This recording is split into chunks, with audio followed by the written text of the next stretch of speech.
Welcome to the installation of the installation of officials elected in 2020 and the convening of the 2020 Board of Supervisors. Every 2 years, we meet to install members of the Board of Supervisors who've been elected or re-elected to represent the residents of Santa Barbara County. This is a special day for Santa Barbara County and an important moment for us to celebrate democracy at work in our local community. The incoming chair is given the opportunity to design the program and feature special guests for the installation ceremony. This year, our newest colleague and incoming chair, Supervisor Bob Nelson, has had the honor of planning this installation ceremony. The clerk will now introduce the color guard. Chair Hart and members of the board, I would now like to introduce the Band of Brothers under the direction of Stephen Baird, who will be leading us through the presentation of colors and the Pledge of Allegiance. The Band of Brothers are also recognized as Icu Group, which is organized and run by veterans for veterans. The mission of Icu Group and Band of Brothers is to provide support to American veterans and their families through sports programs, mentoring, and emergency interventions. Healing through camaraderie and competition is both their mission and their motto. Through recreational sports, the organization has noticed a healing begin to take hold as veterans become valuable team members again and have others to count on once more. Additionally, their members have taken on a role as youth mentors throughout our community as both coaches and volunteers. In 2017, the organization partnered with local leaders to open a stability home known as La Casa de Flores, named in honor of Judge Rugelio Flores, that was designed with the intent to end veteran homelessness on the Central Coast. Currently, the home houses 12 veterans, and future construction to expand efforts is in the works. Band of Brothers is also active with Santa Barbara County Stand Down and Veterans Treatment Court. Will everyone please stand?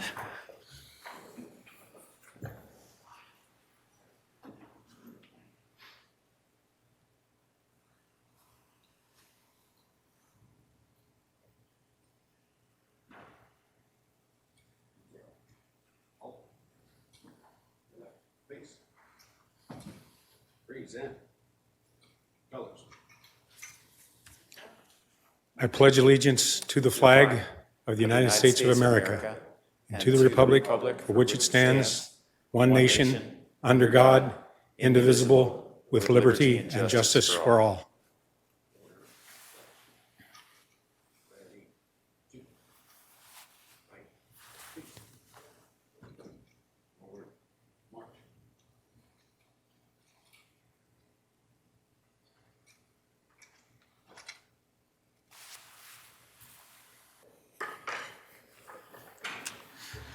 The clerk will now introduce our next guest. Chair Hart and members of the board, we will begin our program this morning with an invocation from Reverend Rick Bloom. Reverend Rick Bloom has always been a man committed to service, which is exemplified by enlisting in the U.S. Navy Reserve at the age of 17. Following his service to our country, he entered the field of ministry where he served the communities of Chula Vista, Bloomington, Waco, Texas, and a number of other Southern California communities. After moving to Santa Maria in 1997, he became a part of the ministry at Pacific Christian Center, where he helped expand their facilities and reconcile debt. Pastor Bloom started numerous outreach programs in the area, such as Metro Kids and Angel Food. He also served as the chaplain for the Santa Maria Police Department, as well as the contact pastor for Marine Corps Base Camp Pendleton. Pastor Bloom retired from Pacific Christian in 2019 and now serves as a traveling minister. Pastor Bloom and his wife, Karen, enjoy spending time with his 3 children, grandchildren, and great-grandchildren. Ladies and gentlemen, Reverend Rick Bloom. Hello, I'm Pastor Rick Bloom, retired pastor of Pacific Christian Center in Santa Maria, and I am honored to be asked to give the invocation at this meeting today. God, our Heavenly Father, we thank you for this wonderful land in which we live. And we thank you for this great county of Santa Barbara. You have blessed us, and you are helping us to survive in the midst of disease, confusion, uncertainty, and seeming helplessness at times, and the irresponsibility of some. But you have given us great leaders and concerned leaders. And I particularly thank you today for 4th District Supervisor Bob Nelson in his new duties at the County Board of Supervisors for the people of this county. I pray that you will bless Supervisor Nelson and his family, his wife Jamie, his daughter Avery, and his sons Andrew and Zeke. We thank you, Lord, that you have charted Supervisor Nelson's life from the time he was a little boy, and you have brought him to this time of fulfillment. We pray that you will help all of the supervisors during these turbulent, disheartening times. Keep them faithful to their calling. May they always pursue the highest ideals. I pray for our new supervisor, that you will help him rally the people physically and morally, that the Board of Supervisors will never put a burden upon the people, but help the people and guide the people in things true and honest, pure, lovely, and of good report. Give us wisdom in our thoughts, in the intentions of our heart. Give us wisdom in our words, and may we always remember that words have consequences, and that the scripture tells us that the power of life and death is in the tongue. Help us to speak for God and speak for the people. May our motives always be right. Bring your honor, Lord, we pray, to the work for the people of Santa Barbara County. We pray this through Jesus Christ our Lord, who is sovereign and who is master of all. Amen. I'd now like to turn the program over to Mona Miyasado, our County Executive Officer, who will present the members of the Santa Barbara County Board of Supervisors who were elected in 2020. Thank you. It's now my pleasure to introduce the Santa Barbara County Board of Supervisors elected in 2020. From the 1st District, Supervisor Doss Williams. Supervisor Doss Williams was first elected to represent the 1st District of Santa Barbara County in June 2016 and subsequently re-elected to office in March 2020. Mr. Williams previously represented the area along with over half of Santa Barbara County and a quarter of Ventura County in the State Assembly from 2010 to 2016. Prior to his service in the Assembly, Mr. Williams served 7 years on the Santa Barbara City Council from 2003 to 2010 and also served as a trustee for Peabody Charter School in Santa Barbara.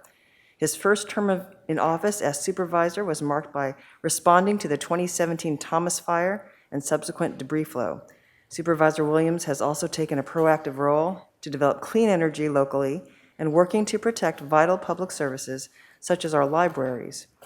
Mr. Williams grew up in Santa Barbara County and attended local schools. In addition to his service in elected office, he taught at Antioch University in Santa Barbara, worked as a junior high school teacher, as well as a legislative aide to former California State Assembly member Hannah Beth Jackson.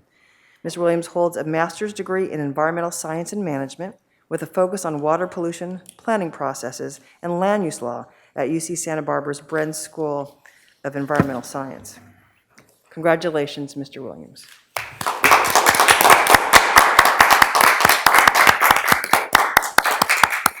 From the 3rd District, Supervisor Joan Hartman. Supervisor Joan Hartman, JD and PhD, has been serving as a Santa Barbara County Supervisor representing the 3rd District since 2017. Before that, she served for 3 years as the 3rd District County Planning Commissioner.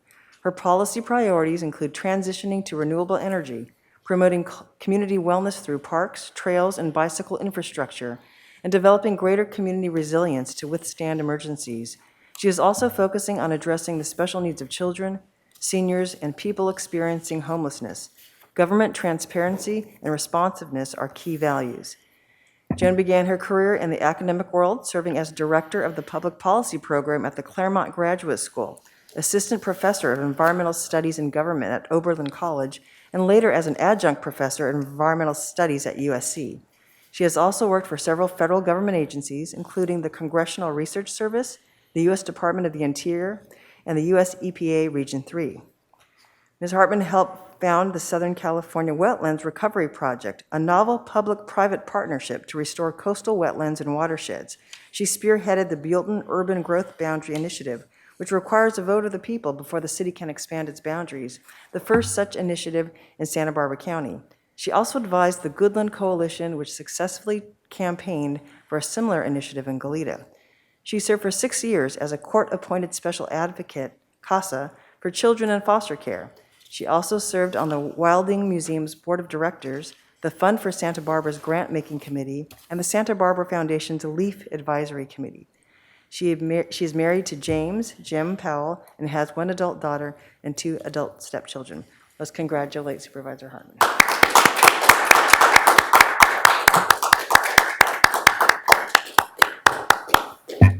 And from the 4th District, Supervisor Bob Nelson. Supervisor Bob Nelson and his wife, Jamie, live in Orcutt with their 3 children, Andrew, Avery, and Zeke. Raised in Orcutt and a graduate of Rigetti High School, where Nelson first met his wife, he has been steadfast in his dedication to a region in which he is proud to call home. After leaving the Central Coast for a short period of time to earn his degree in business administration from Vanguard University, Mr. Nelson returned to the region, obtaining a teaching credential through Chapman University, and began a career as a teacher. As an educator, he taught business education at both Pioneer Valley and Rigetti High Schools, coached water polo and swimming, and in 2003 was named Teacher of the Year by the Santa Maria Sun. Mr. Nelson and his wife are both small business owners, carefully balancing family, career, and service to their community. In 2013, he decided to further his public service and accepted a position as Chief of Staff for 4th District Supervisor Peter Adam. As Chief of Staff for the district over the last 8 years, he has worked with hundreds of constituents and community leaders, providing them with the solutions and information needed to overcome personal or professional issues and find success at the county level. Over the next 4 years, he plans to continue his work as a taxpayer advocate, ensuring government efficiency and limiting wasteful spending while prioritizing a number of issues such as services for our unincorporated communities, public safety, campaign finance reform, homelessness, and of course, infrastructure and maintenance. Let's congratulate Supervisor Nelson.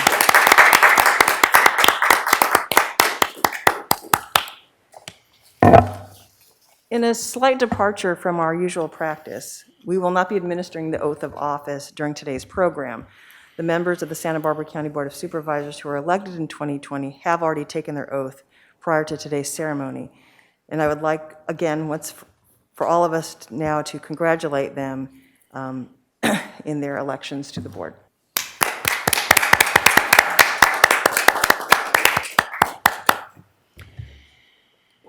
All members have taken their seats.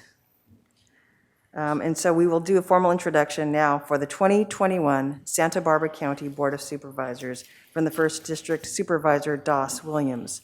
From the 2nd District, Supervisor Greg Hart. From the 3rd District, Supervisor Joan Hartman. From the 4th District, Supervisor Bob Nelson. And from the 5th District, Supervisor Steve Lavanino.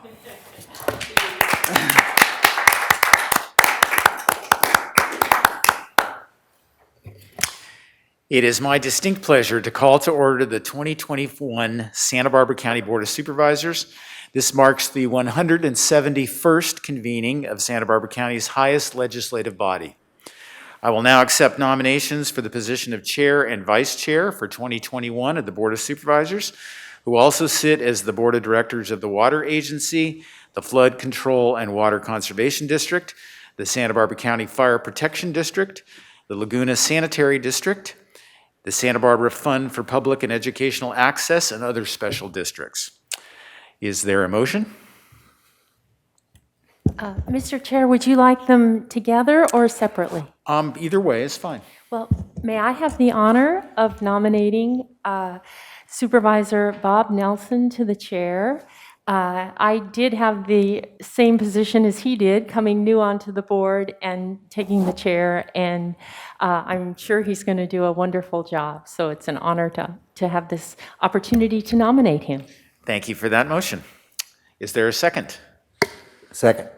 Motion's been made and seconded. Any discussion?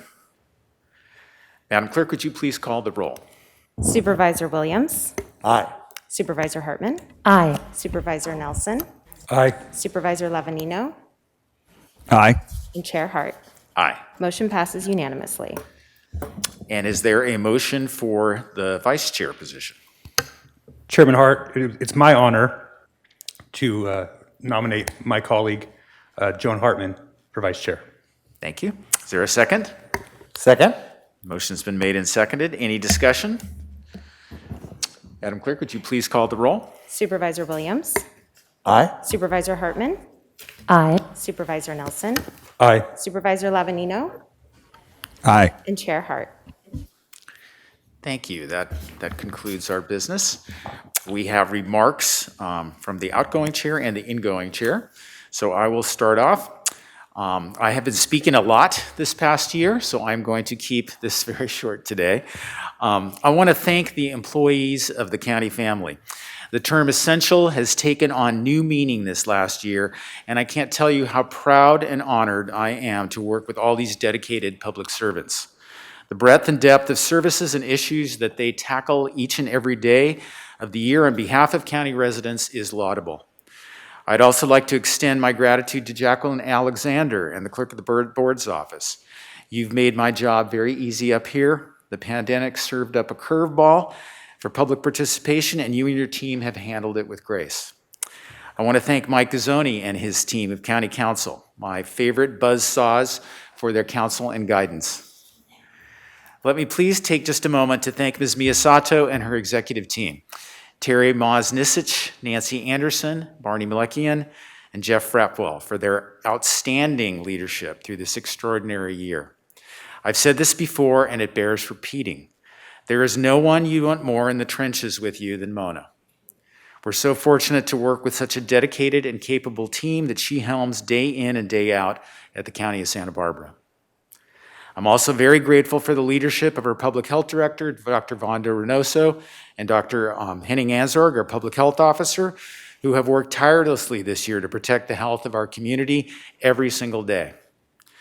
Suzanne Grimacy, Jackie Ruiz, Gina DePinto, all of you helped tremendously in preparation and facilitation of the many 75 COVID-19 press conferences. Thank you all. I also want to thank my board colleagues for the collegial, collaborative, and productive relationship we have working together. It is such a pleasure to work with each of you. I know deep in my heart that we are each striving in our own unique ways to make Santa Barbara County the best it can be for every single resident in our community. And to my staff, Ashley, Ethan, and Chris, I can't thank you enough. 2020 was an intense year, and given the pandemic, the workload increased exponentially. But each of you delivered and continued to provide top-notch constituent service, wise counsel, and incredibly good humor. Thank you sincerely for being such really good friends. Lastly, I want to sincerely thank every resident of Santa Barbara County for their patience and perseverance during these extraordinarily difficult times. I'm incredibly proud of the work we've all done together to rise to this challenge. We are a tough, resilient, and compassionate community, and I'm honored to have served our community as chair of the Board of Supervisors this past year. Finally, to model for our country what a peaceful transition of power looks like, I present the incoming chair of the Santa Barbara County Board of Supervisors, Super Bob Nelson, with the gavel. I know you will do well.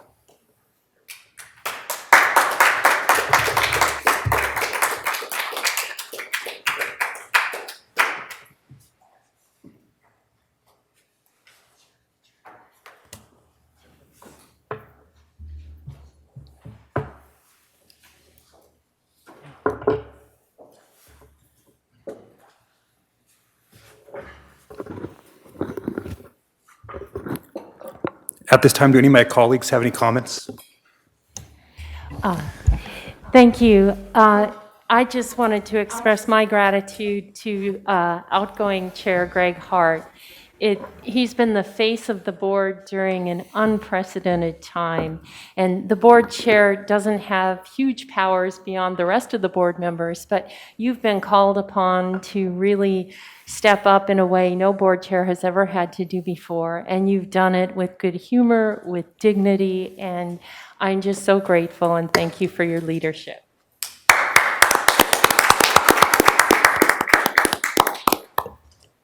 Mr. Chair? Well, I think we've been. Yes.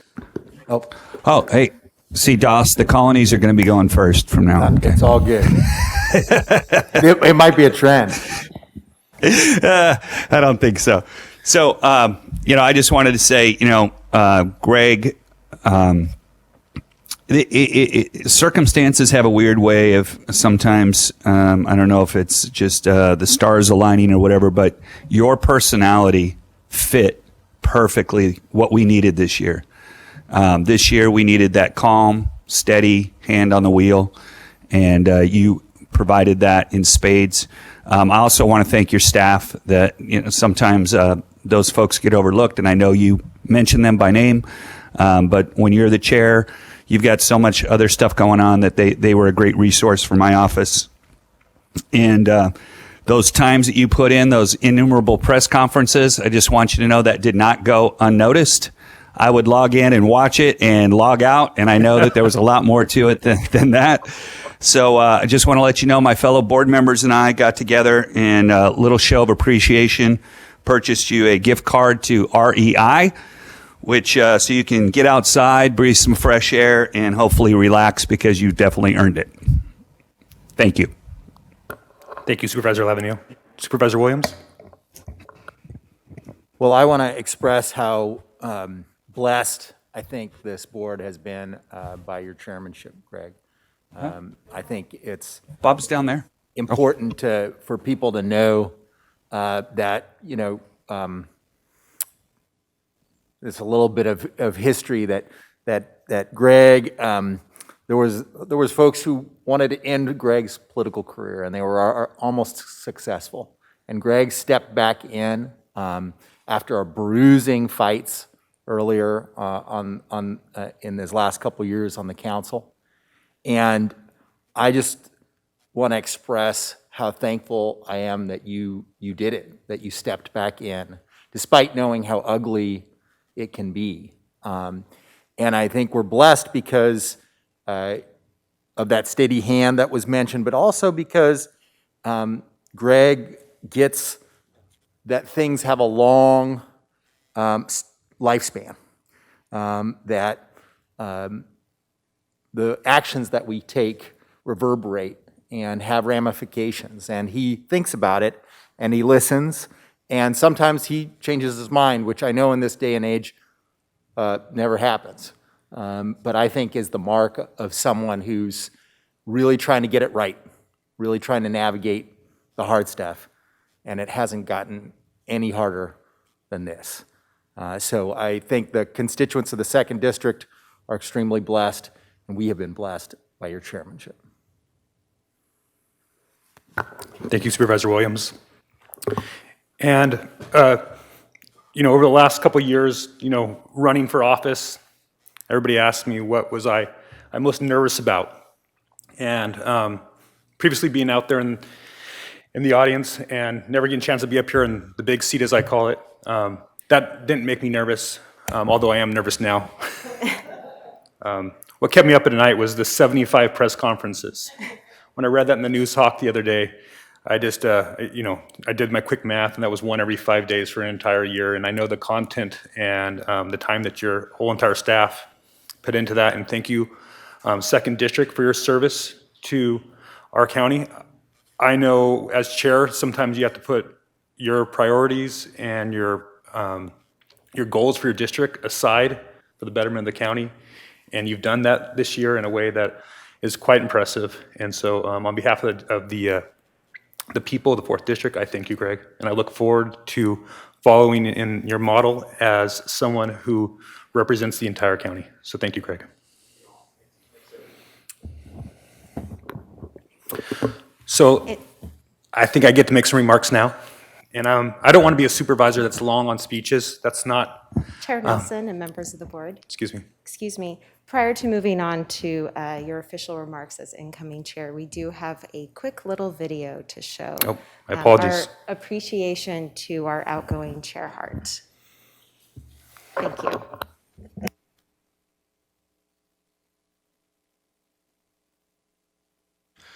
Everyone here at the Food Bank of Santa Barbara County would like to acknowledge Greg Hart for his incredible leadership during the challenges of COVID this year.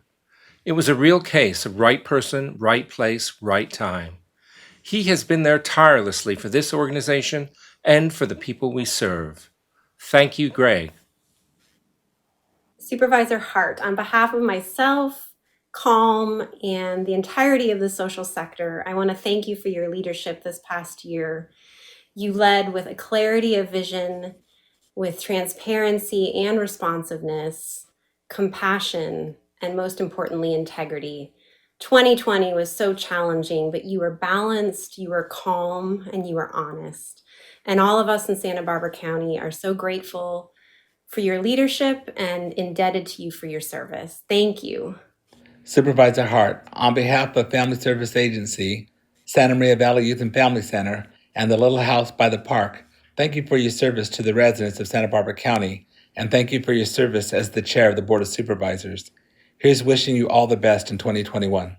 Hello, this is Hazel Davalos with Cause, extending a big thank you to Supervisor Hart for his commitment to our county during this time as chair. His leadership and care were instrumental in our county's efforts to weather this tumultuous year. As advocates for working families, we've always appreciated his willingness to hear what residents are going through, from renters to farm workers, bus riders to high school students. It's also been clear that he has the back of the public health department, as they've done the critical yet not so popular job of keeping our county safe during this pandemic. Thank you so much, Supervisor Hart. We look forward to your continued partnership. Hi, Greg. This is Lynn Fitzgibbons. Just wanting to wish you the very, very best with what's ahead, but also sincerely to thank you on behalf of myself, but really everyone in the hospital for all of your support and your strong leadership through this very remarkable last several months. There have been some tough times, but also some bright spots, and I will continue to remember one of those bright spots as really getting to see you do what you do best. Very, very gratefully, Greg. Lynn. Thank you, Supervisor Greg Hart, for your leadership this past year as chair of the Board of Supervisors. Challenging times reveal who we are as leaders, and this challenging year has revealed to us what we already knew, that you are a steady, thoughtful, and compassionate leader. I sincerely thank you for everything you and your amazing team did this past year to keep us informed and to keep our communities safe. I thank you very much for all of your hard work and for everything that you do on behalf of the 2nd District and all of Santa Barbara County. Hi, Greg. It's Kristen from the Santa Barbara South Coast Chamber of Commerce. We want to thank you for your leadership for the business community and the chamber during this most difficult year for the county and for businesses. You led us through it with grace and transparency and strength. It cannot have been easy. We really thank you. Hello, Supervisor Greg, Mr. Hart, Wendy Sims Moulton here. Just quickly want to say thank you for your leadership through a time that really tested us all and tested our resolve, both mentally, physically, and socially. It was just beyond belief, I think, and we know that we still have work to do ahead of time. So thank you for being calm and steady and reassuring in such a crazy time. Best of luck in your leadership from the next chair over in this next year. And again, thank you so much for always supporting children and families of Santa Barbara County as well. Thank you, Chair Hart, for your wonderful and exemplary leadership throughout this pandemic. 2020 was a year that none of us could have ever imagined. So we appreciate your steady, thoughtful, and calm guidance throughout our COVID-19 response efforts. I am going to miss you at the press conferences. Thank you for working alongside the Public Health Department to ensure that our community receives the best and the most timely information possible during these tough times. Thank you for all that you do for our community. Hi, Supervisor Hart. I just want to add my voice to those thanking you for all your efforts this year as chair. On behalf of all of our employees, I want to say thank you. This is a year where our employees needed to feel that support. As you know, our employees are on the front lines of this response and have been for a very long time. And we've appreciated your calm and steady presence, given that there have been many decisions that have had to be made that are difficult, heartbreaking, not only to the community, but to our employees, and decisions that are not always popular. So thank you again. We appreciate it. And we look forward to working with you and the rest of the board in 2021. Thank you.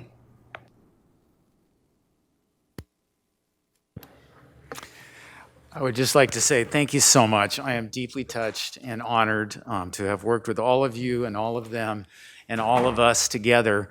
I never imagined, none of us did, that what 2020 would be, but we have done really great work together, and I will never forget it as long as I live. Thank you.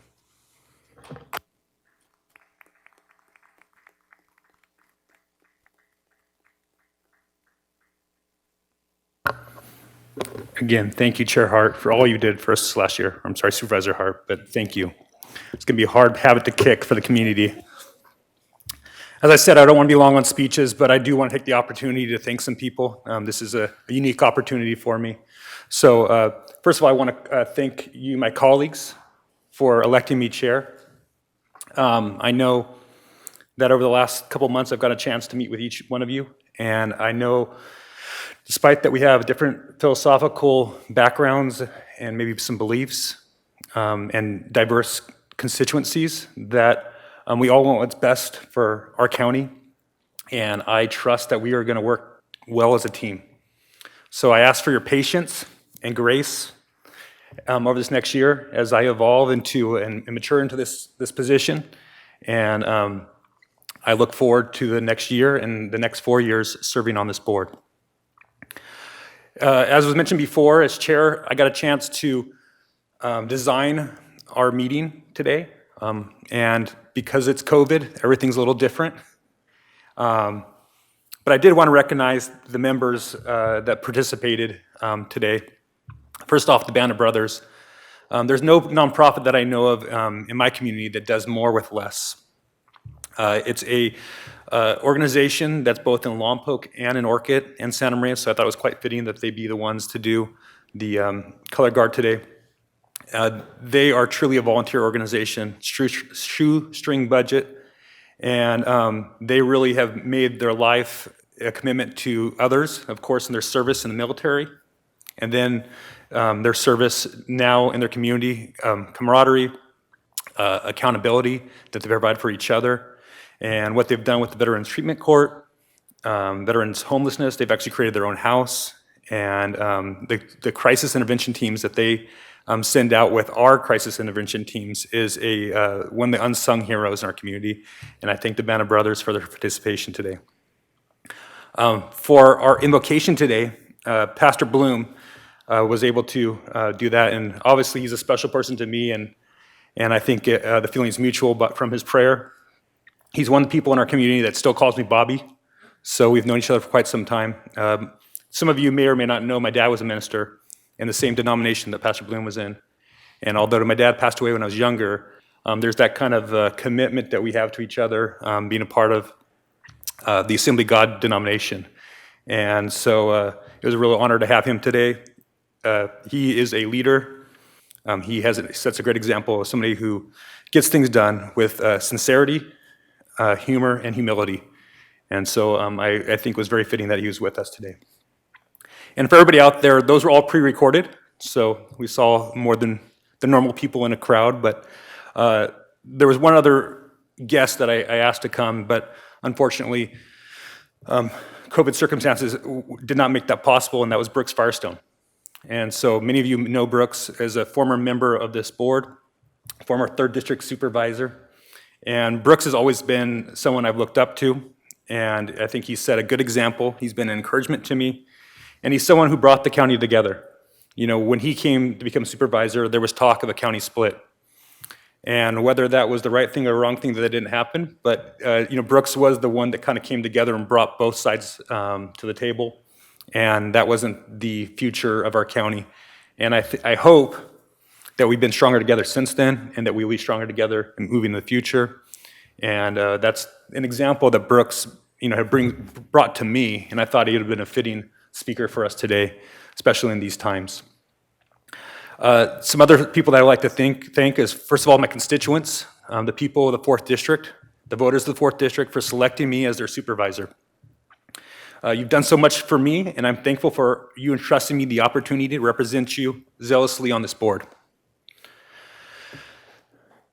The secret of my success for a long time has been my wife, Jamie. We married at 20 years old. We were best friends before that. and we've grown up together. My success is our success, and she's made me the man I am today. She's my true partner in every sense of the word, and I want to thank you. To my kids, Andrew, Avery, and Zeke, I could not be prouder than I am of you, of any 3 other human beings in this world, and I hope to return the favor. This political thing often seems like it's for me, but I think the world of you, and I think about the world that you're going to grow up in, and I want to make it a better place, and so that's what I do, and I think that's what my colleagues do as well, and I hope to be a part of that. I also want to thank Peter Adam, even though he's not here today with us, and he gave me a chance to serve and gave me this opportunity to be a part of this county family, and I thank him for that. He mentored me, he became my friend, he believed in me and supported me, and even though some people out there in the community may not think negatively, I really hope my service is part of Peter's legacy in this county. So thank you, Peter. I also want to introduce my staff. So when I ran for office, one of my campaign promises was that I was going to make sure that I had a better staff than Peter Adam had. While I agree that's a high bar, I think I've accomplished that. First of all, I have Renee Farini, who will be serving as my administrative assistant. Lee Collier, who will continue her exceptional service to the people of North County as my district representative. And Aaron Hankey, an accomplished young man that I believe that will be more than enough of a replacement of the previous chief of staff. So thank you all for being a part of my team. I look forward to them serving alongside of them. Lastly, my priorities as chair. Many of those priorities are not going to change in the 4th District. Infrastructure, fiscal accountability, superb service to our constituents, and the tireless advocacy for the people and businesses and cities of the North County. That said, COVID has been a focusing event.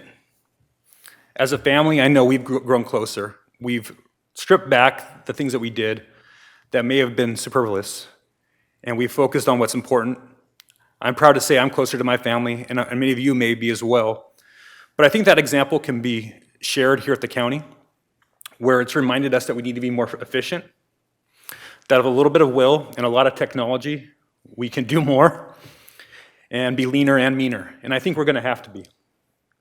It reminds us that COVID also reminds us that 2 of the most important things in all of our lives is a job and a house.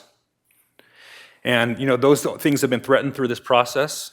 And I think as a board that it's going to be my resolution to work tirelessly on those things.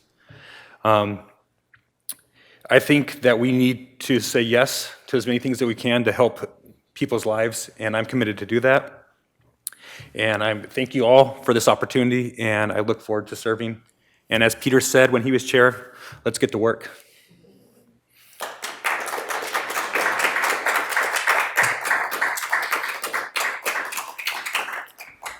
Thank you. Mr. Chair? Yes, sir. Yes, Supervisor Lavanino. Still getting used to that. Thank you. Well, I want to be the first one to congratulate you. I know you got your hands full, but the one thing I want to mention about Bob, and I think we should all, staff needs to know this, and your colleagues need to know this, is you are a focused individual. You have a goal. Doesn't matter how long it takes you to get to that goal. But we are, I think one of the things that, and I think this is something that comes out of the 4th District a lot, is we have to look at the long term and whether that's infrastructure or what our plans are. But for those that don't know, Bob and I go back a ways. Actually, I was looking at one of my first commercials 12 years ago, and a very younger looking Bob Nelson and a much younger looking Steve Lavanino were walking not hand in hand. That was not that kind of commercial, Bob, but we were together. And I think the most trouble I got in the last 10 years of being on the Board of Supervisors was when I appointed Bob to the Santa Maria Cemetery Board and had a little bit of an outcry. But we've stayed friends, and And I just want to congratulate you. And I think exactly what you said is the most important thing, and that is that we are all trying to make a better place for our kids and our grandkids. And I know how proud your wife is, Jamie, and your kids are of you. You've been you're already a stalwart in the Orchid community. I know a lot of people are looking up to you and counting on you, and I know that their faith in you is going to be rewarded. So congratulations. Thank you, Supervisor Lavanio. Supervisor Hart. Yeah, I'd just like to welcome Supervisor Nelson to the role of chair and to the board. It is an incredible honor to represent the community that you grew up in. And I know that your constituents are really going to be proud of the work that you do on their behalf. We look forward to working together. I've been always really pleased with our connections and communications and style. And I just think that you are the right person for the right job at the right moment. And I really look forward to working with you. Thank you, Supervisor. I feel the same way. Supervisor Williams. Well, I really look forward to working with you. I think there may have only been one other time in American history that's as important to show that we can be human beings and Americans before ideologues, and that we can deliver for the people of our community and work together. And I am confident that this board will be able to do that, and look forward to doing that with you, Mr. Chair. As I am. Thank you. Supervisor Hartman. Thank you. Well, as vice chair, we'll have an opportunity to work especially close together, and I'm looking forward to that. I know that you're extremely hardworking and focused, and I appreciate that. I haven't known you well, but we did get together, as you mentioned, and what I was struck with most is your humanity and caring, and I think that's going to show through, and I really look forward to working with you. Thank you, Supervisor Hartman. And with that, we're going to take a small break. We will return at 10:05. Thank you.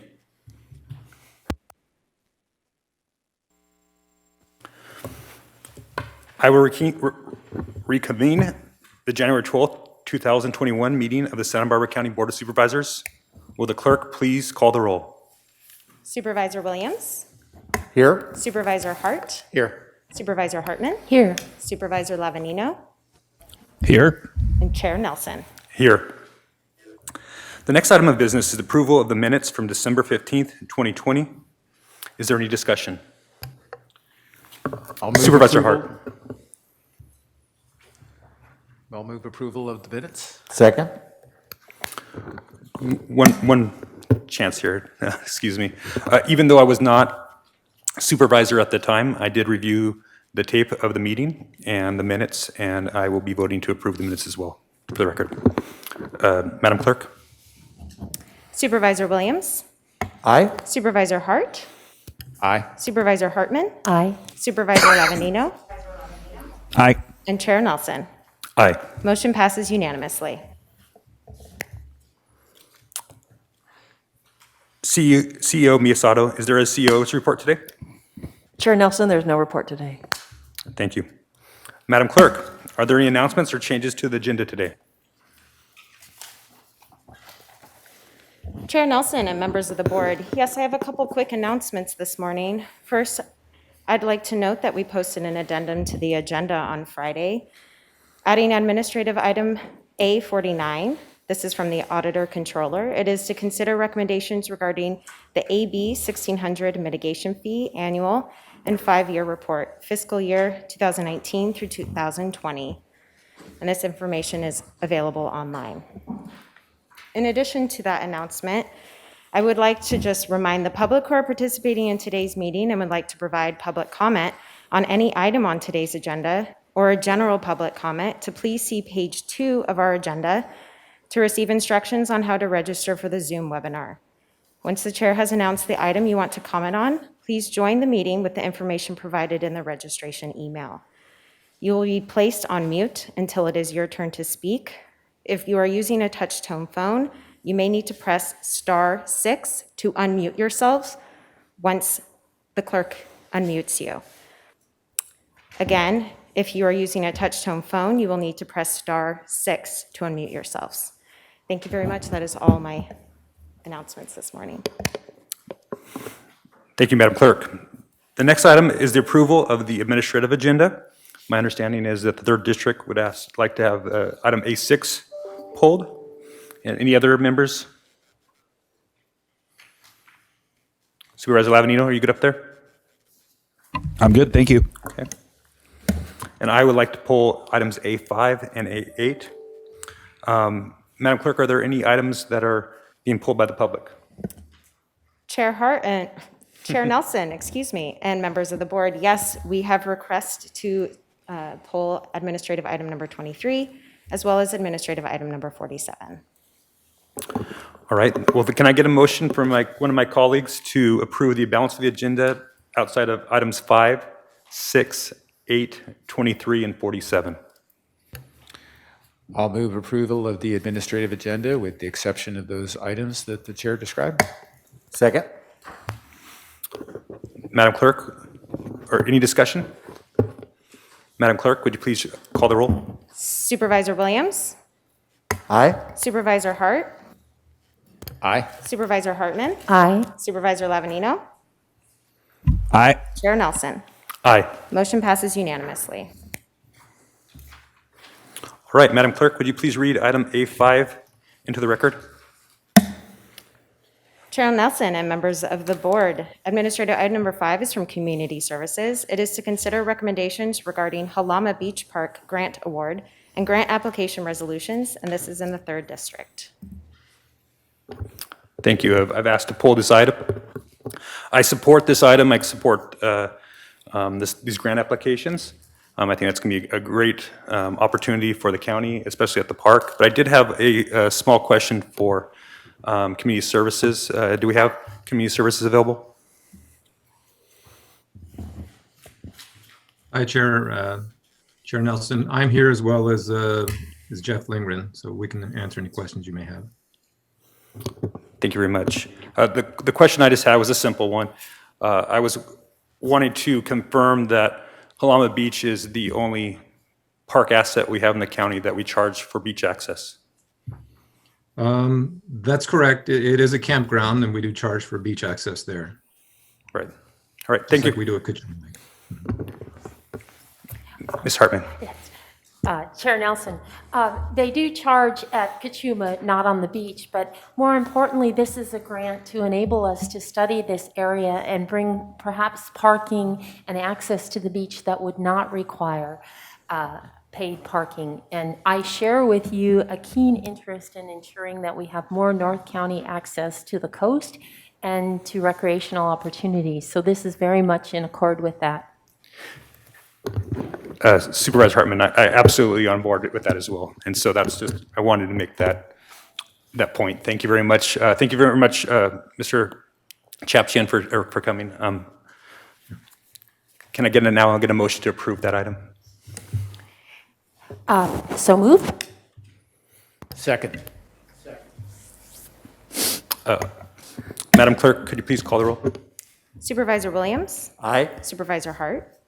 Aye. Supervisor Hartman? Aye. Supervisor Lavanino? Aye. Chair Nelson? Aye. Motion passes unanimously. Now we're going to go to item A6. Madam Clerk, would you please read items A6 into the record? Chair Nelson and members of the board, administrative item number 6 is from Community Services. It is to consider recommendations regarding a landscaping service contract with Bright View Landscaping Services, Inc. for all county parks. Supervisor Hartman. Thank you, Mr. Chair. I asked to pull this because I've had a number of constituents asking me about the county policy on landscaping and ground maintenance and how we deal with rodenticides, pesticides, and herbicides. And so this is really just an excuse to ask that question of parks, and perhaps our CEO could talk even more broadly in answering those questions. Thank you. Thank you. Chair Nelson, I can turn this over to Jeff Lindgren. Just a clarification that the parks policy is quite not the same as the county policy, but we have been ahead of this curve for quite some time. We have not used rodenticides that would damage natural wildlife. But I'll turn this over to Jeff, who can speak to it a little bit further. Mr. Lindgren? Good morning, Chair Nelson. Congratulations on your appointment to chair. Good morning, Board of Supervisors. The Parks Division has, for over 15 years, has operated under the concept of integrated pest management, kind of popularly known as IPM. So we do not use any chemical fertilizers in our parks. We do not broadcast spray any herbicides. Only in very targeted situations do we use any pesticides, such as destroying a wasp nest. For the past 8 years or so, we moved away from baiting and trapping of rodents, and we use a piece of equipment that injects carbon monoxide into the rodent burrows, and they essentially go to sleep underground and don't wake up. And that's how we control our rodents in our parks. So we've been, for the most part, chemical free within our parks for close to 15 years. Thank you. Supervisor Hartman? I think CEO Miyasato might talk about some of our other departments. Yes. Supervisor Hartman, through the chair, yes. So we did talk to our departments about the second generation anticoagulant rodenticides, which has been at the issue. And General Services no longer uses that and has not. Our agricultural department does not, and neither, as CSD said, do they. So we do not have a formal countywide policy. Each department makes their own determinations. But as Parks said, CSD doesn't, Ag doesn't, and neither does General Services. Can I get a motion to approve item A6? So moved. Second. Madam Clerk, would you please call the roll? Chair Nelson and members of the board, before we proceed with roll, I would just like to note for the record, we received no requests to speak on this item from the public. Thank you. Supervisor Williams? Aye. Supervisor Hart? Aye. Supervisor Hartman? Aye. Supervisor Lavanino? Aye. Chair Nelson? Aye. Motion passes unanimously. Madam Clerk, would you now read item A8 into the record? Chair Nelson and members of the board, administrative item number 8 is from Community Services. It is to consider recommendations regarding homeless housing assistance and prevention, HHAP, round 2 applications for the Santa Maria, Santa Barbara County Continuum of Care, COC, and the County of Santa Barbara. And I would like to note for the record, we did not receive any requests to speak on this item from the public. Thank you, Madam Clerk. I did pull this item. This item is for, I believe, 2 projects totaling about $1.9 million to be spent on homelessness services using our HHAP funds. I know I'm still the new guy to the board and we're still feeling each other out, but these funds don't need to be spent till 2026. I talked to staff about that.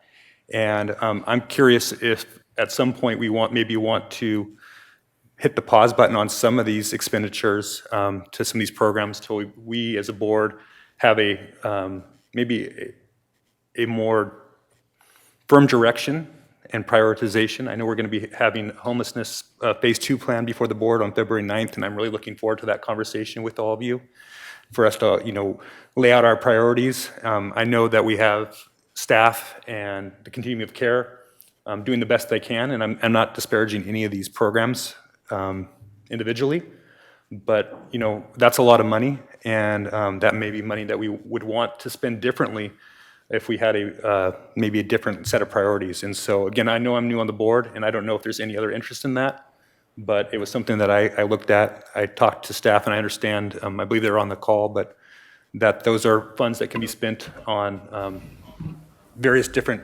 uses, from emergency beds to temporary shelters to case management. Those are somewhat discretionary dollars within the homelessness expenditures.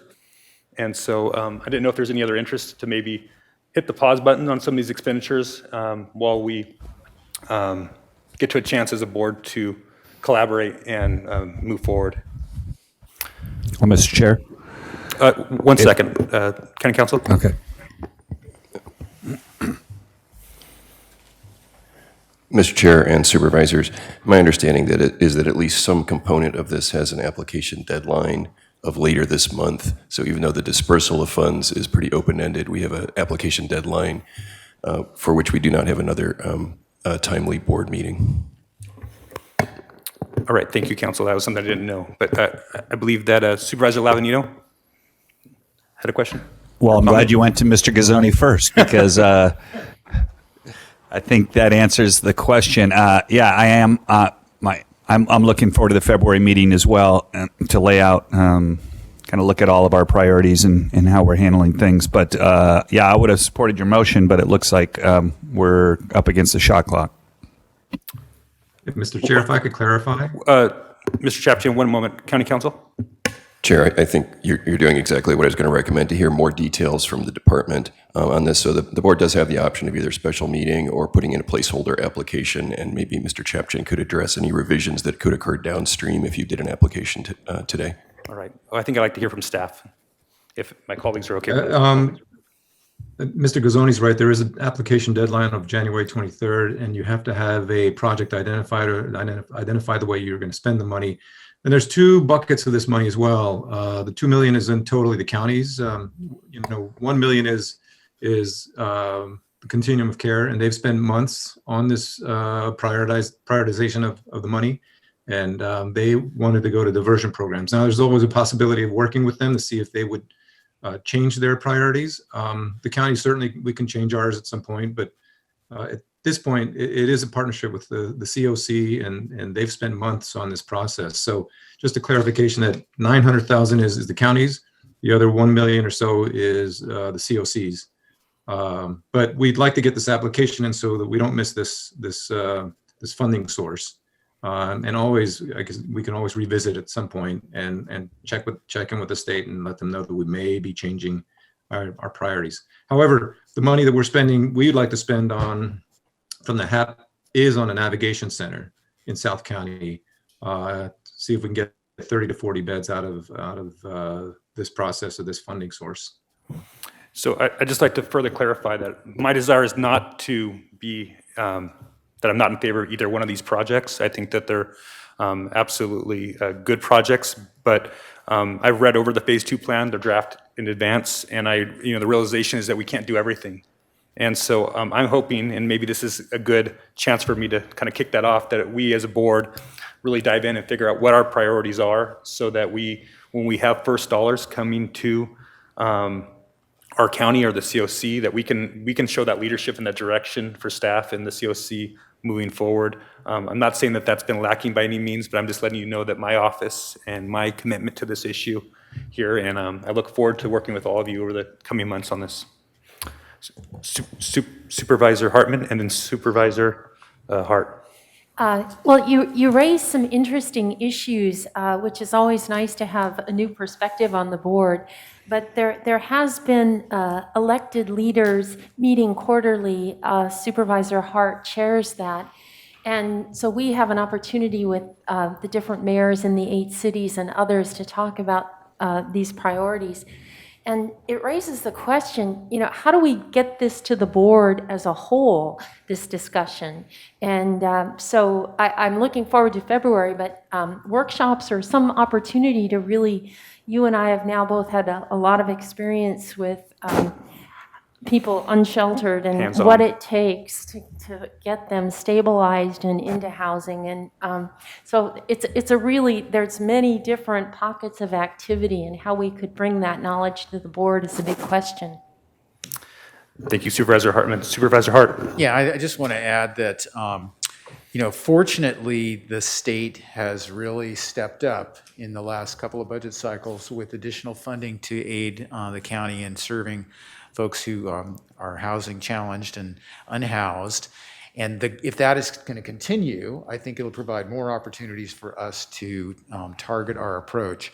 But as Supervisor Hartman said, in this particular instance, with the tight timelines and the collaborative work that has already gone into setting these priorities through the Community Action Plan to address homelessness, I think it's appropriate to move forward and that we can have a really robust discussion when it comes to adopting that Phase 2 plan about what we might do to target funds in a different way. And one of the really interesting things, I think, has been the experience on the ground that we have had during COVID-19 and the new innovative programs that have been demonstrated, things that weren't possible. We've been able to move very quickly and deliver new models of service delivery that I think are going to really help us understand where we've been most effective, where we might have missed the mark, and how to better target the resources that we'll have in the future to make a better impact on this need. Thank you, Supervisor Hart. Supervisor Hartman? This is just an excuse for me to do a little advertisement. I had the opportunity to visit the Good Sam Sobering Center that's been in operation for 11 months last week. And it is, I encourage all the supervisors to go there. They go out and deal with the houseless community. They've been working very much in Isla Vista, but they're also a place where people can come.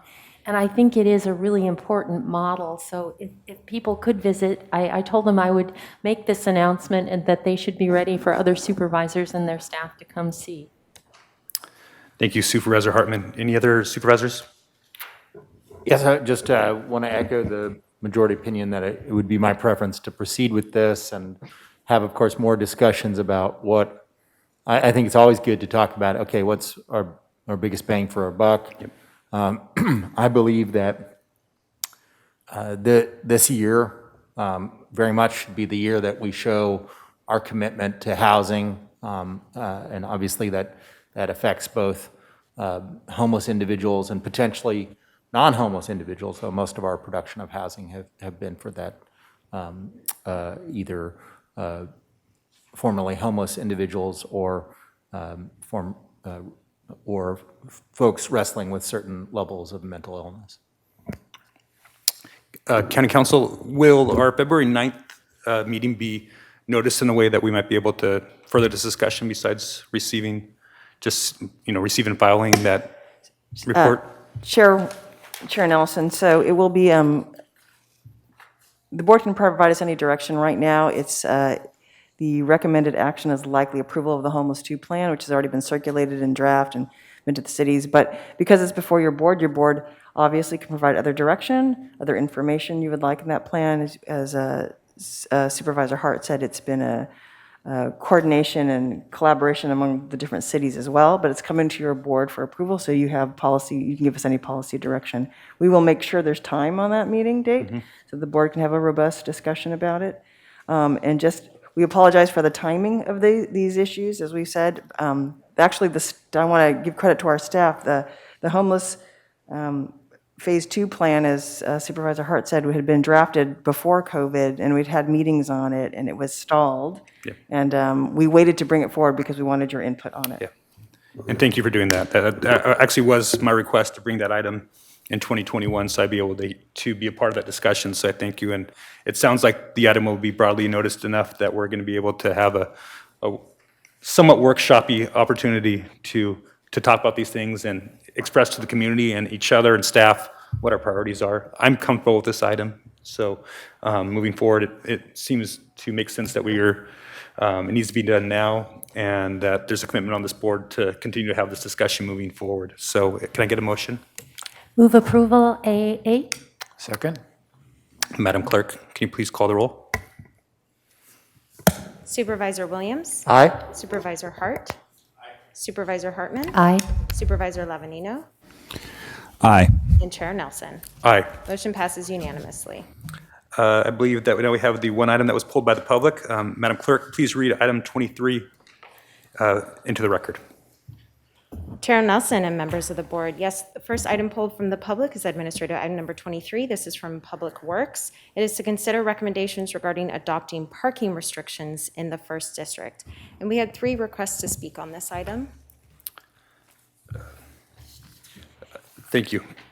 And I would like to note for the public who requested to speak on this item, now is the time to log in to the Zoom invitation, and we will begin with Michael Hurley, to be followed by Bob McKay and Marion Craver. Ms. Hurley, please go ahead.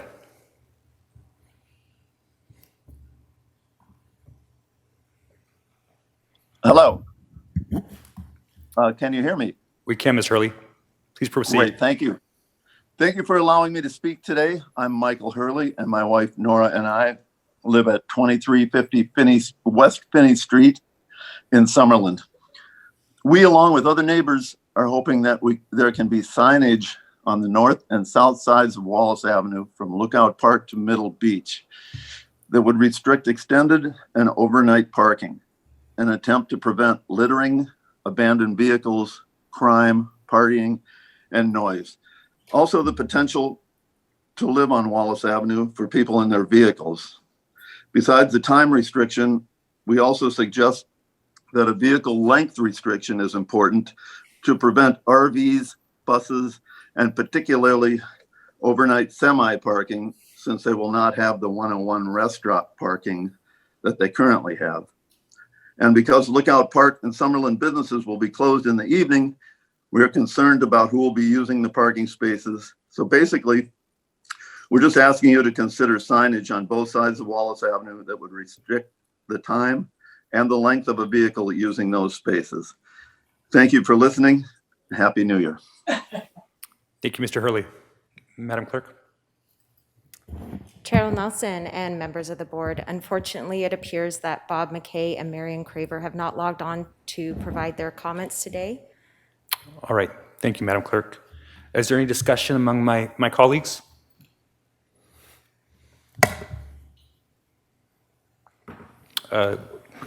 Supervisor Williams. Well, both Finney, Evans, and Wallace have been an area of, congregation of long-term parking of vehicles. Some of them have nothing to do with homeless individuals. I'm sure occasionally that some of them have been folks who live in their vehicles. But it is a hazard to safety, as in there is a number of areas where it blocks line of sight. And of course, it's having people living or working.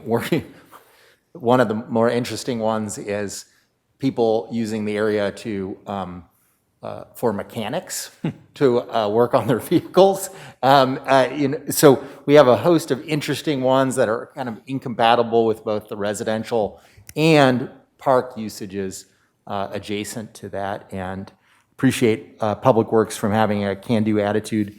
We asked for some additional ones that the Coastal Commission said no to, but these are the ones that we think we can get. And of course, we are also looking forward to the redesign as far as the freeway project to make more sense both for coastal access and for the residents that are living there. Thank you, Supervisor Williamson. Can I get a motion? Oh, sorry, I apologize. Supervisor Hartman. Thank you. I just had a question if anybody from Public Works is here, and that is what kind of signage, and are there, in response to the public comment, are there length restrictions on the vehicle? I believe we have that at Betteravia, and I know we have that in Isla Vista. Oversized vehicles aren't allowed to park in certain areas. So I was just curious how Public Works could respond. Do we have Director McAlpin or Deputy Director Sneddon with us? Mr. Sneddon is on Zoom. Okay. Mr. Sneddon. Good morning, Chair Nelson, Supervisor Hartman. The distinction here is this will be a restriction on all vehicle lengths for the overnight. So you're correct that in some areas it's better suited for the oversized restriction. In this case, it would apply to those vehicles as well. And could you just describe the signage again for the person who took the time to comment? Sure, Supervisor Hartman through the chair. It's your typical, white signs that outline what the parking restrictions are and the time limits on them. And they'll be on the south side, and then the north side is already, you can't park there without blocking the lane. And as Supervisor Williams alluded to, we're building a project there in the next year or two that will organize the parking, and that will clean up the both sides of the road in terms of where you can and can't park, and be well delineated. All right. Thank you, Mr. Snedden. I'll just add that the Jameson restrictions will probably enhance public access. You know, I'm not sure that I believe, as is cited in the report, that it's hotel guests, because you're not even allowed to check into the hotel without valeting. So unless somehow people are like doing a shuffle and bringing I don't understand how it could be hotel guests. However, what a lot of people don't realize is that there's a public easement through the hotel. And so a lot of people who know that park and go into the hotel to do beach access. So that makes it look like they're hotel guests. And obviously that's fine. We want people to do that, but we don't want people to be parking long-term in those spots, because this is highly desirable, and because some of the places that people are parking in overflow in popular beach days are not permitted parking, and people are getting tickets, and et cetera. So I think ensuring that some of this parking is available is really important. Thank you, Supervisor Williams. Any other comments? Can I get a motion to approve this item? So moved. Second? Madam Clerk, can you please call the roll? Supervisor Williams? Aye. Supervisor Hart? Aye. Supervisor Hartman? Aye. Supervisor Levanino? Aye. Chair Nelson? Aye. Motion passes unanimously. And I would add to the Yes, sir. speaker who was concerned about length, that in the improvements that we're considering as part of the freeway project in Summerlin would be mechanisms to prevent large vehicles from being able to park physically. Good information. Thank you. Madam Clerk, I believe we have an item A47 that the public is asked to speak on. We actually pulled that item, or the item's been pulled. Is that correct? Chair Nelson and members of the board, that is correct. We have 2 requests to speak from the public on that item. Okay. And is there a request to speak on it being pulled, or I might need a little help here? Chair Nelson and members of the board, I believe they just have comments regarding the resolution itself and not to be fully read into the record. All right. Thank you. Chair Nelson, members of the board, administrative item number 47 is sponsored by Supervisor Nelson. This is to adopt a resolution declaring the month of January 2021 as Human Trafficking Awareness Month in Santa Barbara County. And as I previously stated, we have 2 requests to speak on this item, and we will begin with Landon Rank, to be followed by Thomas Becker. All right. Thank you. Ms. Rink? Ms. Rink? Chair Nelson, members of the board. My name is Landon Rank. I'm a lifelong Santa Barbara County resident and on staff with the Santa Barbara Alliance for Community Transformation, a 501c3 nonprofit working in Santa Barbara County and partnering with the DA's office. I'm here on behalf of the Santa Barbara County Human Trafficking Task Force today to thank the Board of Supervisors for your consideration of the adoption of a resolution on behalf of our county in recognition of Human Trafficking Awareness Month. It has been said that when you know better, you do better. For the original members of the Santa Barbara County Human Trafficking Task Force and the many other community organizations to follow, this is very true regarding human trafficking that includes sex and labor trafficking, as well as the commercial sexual exploitation of children. Task Force is a collaboration between county agencies, nonprofits, and faith-based organizations that have forged a path since 2013 to provide safe housing, counseling, resources, education, and prevention programs to the entire county. We continue to grow our collaboration and strength by the support that our local cities and county government have provided to us. While January is recognized as Human Trafficking Awareness Month, and the task force along with its partners have several events planned for this month, it is not the only time of year we present education and prevention programs. Since 2017, over 100 trainings were conducted with over 2,700 participants, of which 503 were from our county's law enforcement partners. Education regarding previous assumptions, automatic beliefs, and even verbiage in describing victims is the only way to truly learn how to understand and help survivors. The task force also provided 128 outreach and prevention programs across the county. Many people want to believe that this is a problem that's brought into our county from Vegas or from other parts of the 101, but the fact is, it's mostly local people who are buying and selling our local women, girls, and even boys. Since 2017, of the 173 human trafficking investigations, 51% of the traffickers were from Santa Barbara County, and 92% were locals buying the sex. From these investigations, there were 176 survivors, 43% of whom were from Santa Barbara County originally, and 31% of whom were 17 and younger. Please remember that these survivors have had law enforcement interaction. This does not necessarily include all the possible victims that have been identified by community agencies, schools, and families who may have noticed red flags in behavior along the way. The task force provides ongoing case management, emotional and moral support, criminal justice, system-based advocacy, financial assistance, personal items such as food, clothing, and hygiene, of course, all of which we would accept donations for. This evening, the North County Rape Crisis and Child Protection Center will offer a Spanish language Facebook Live awareness event. On January 20th, there will be a South County virtual vigil for survivors hosted by SB Act, at which Supervisor Hart will be speaking. And then on January 28th, there will be a North County virtual vigil hosted by the North County Rape Crisis and Child Protection Center and Good Samaritan Shelter. We encourage you to join us, and I will forward a link to the County Board of Supervisors to post. Additional information will be on our website and Facebook page, as well as on all of our various partners from the task force. And on behalf of the task force, we want to thank you for your continued support. Thank you, Mr. Link, for your comments and your service to our community here. Thank you. Madam Clerk. We will now go to Thomas Becker, who is our final speaker. Mr. Becker, please proceed. All right. Am I unmuted? Can you hear me? We can, Mr. Becker. Thank you. I just want, before I begin, I just want to let everybody know that you have changed your system here. People are no longer allowed just to call in straight away. That has changed. You also have changed the Zoom setting, where it used to be you just be able to click your raise hand and talk, but now you have to give the agenda item in advance. Just be aware that you made it a little bit newer and maybe a little bit more complex for people calling in. So be patient. If somebody isn't there immediately, they may be trying to contact you using your new system. Anyway, I'd like to talk about Human Trafficking Awareness Month.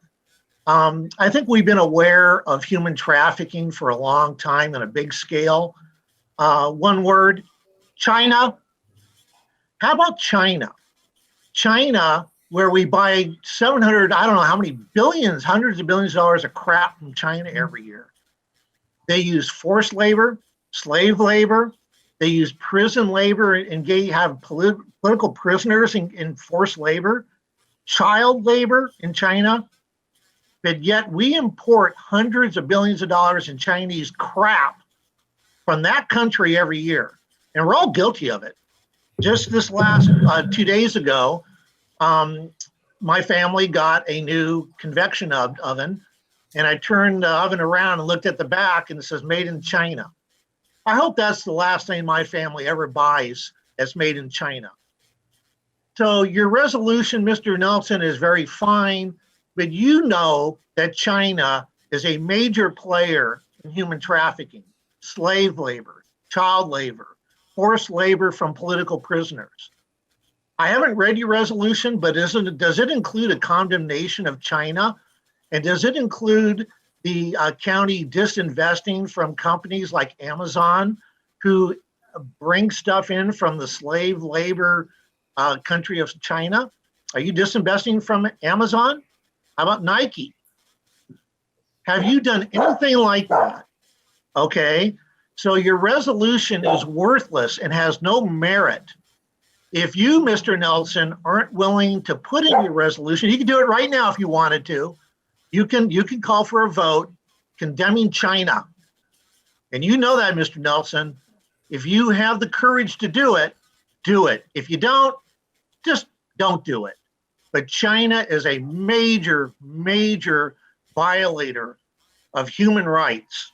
Slave labor, child labor, forced labor from political prisoners, you name it, Mr. Nelson, you should put it in your resolution. If you don't, well, that maybe says a lot about you. Thank you. All right, Madam Clerk, is there any other questions from the public? Chair Nelson and members of the board, that was our final speaker on that item. Supervisor William. Well, I want to appreciate you for bringing the resolution. The very fact that our county is a center of human trafficking is a badge of shame that we should all take steps to end, to change. Though sometimes Mr. Becker's comments are intense, I want to add from the other side of the aisle that he's absolutely right on this issue. Human Rights Watch and other agencies have used satellite data to highlight how large of tracts of forced labor camps, mainly of ethnic Uyghurs, are now in the Central Asian portion of the country of China. Persecution against Christians, against Falun Gong, against Muslims, and the forced labor of those folks, as well as any political dissidents, is ridiculous and wrong, horrible. But the worst part is that we sort of casually participate in it as a society because we buy their crap constantly. We have not taken steps as a society or as individuals to stop supporting the authoritarian Chinese government's exploitation of their people. So what can you do? Well, you pretty much got to buy, if you're going to buy up clothes or textile, you pretty much got to buy it from Europe, Egypt, Israel, Turkey, or Central America, because almost all textiles are now having portions of Uyghur slave labor cotton, that's problematic, and as well as manufactured goods from China as well. I think the power of consumers to add this and to not support it is undervalued by us, by society. We don't have to participate and we don't have to support human trafficking through our purchases. Thank you, Supervisor Williams. I have a comment to make, but we have one additional speaker for public comment. Madam Clerk. Chair Nelson and members of the board, I see that request to speak has not logged in yet, so perhaps you can proceed with your... Well, I wanted to concur with your comments, Supervisor Williams and Mr. Becker's about China. I have some significant personal concerns, but I believe this resolution is focusing on the work of our county task force, which is doing some excellent work, and I don't want to take away from that. I'm glad to be a part of and co-sponsor any resolution that we wanted to do from this board condemning the human rights violations of China. But I think that's for another meeting. I think that the 101 freeway creates an unfortunate circumstance for our community, being halfway between LA and San Francisco. And I've been really proud of my assemblyman up in the North County, Assemblyman Jordan Cunningham, who has been doing quite a bit of bipartisan work on human trafficking up in the legislature. And so I'm hoping to get support to adopt this resolution today, and we can address some of these other issues moving forward. Madam Clerk, is our speaker ready for us yet? Chair Nelson and members of the board, unfortunately, they have not logged in. My apologies. Okay. Potentially, can we invite that speaker maybe to speak during public comment about some of these concerns? Do I have that liberty? Chair, the board has provided an opportunity for public comment for actually an extended period of time, and you could act on the item now and also receive comment later. You have that discretion. All right. Chair Nelson and members of the board, our third request to speak, Kristen Cahoon, is now available to speak. All right, Ms. Calhoun, thank you for joining us. Thank you so much. I'm sorry about logging in late. I was having some technical problems. My name is Kirsten Cahoon, and I'm the Director of Homeless Services for the Good Samaritan Shelter and also the Program Director for the Good Samaritan Santa Maria Safe House Program located in Santa Maria. We have a 16-bed house that survives and supports survivors of human trafficking in our community.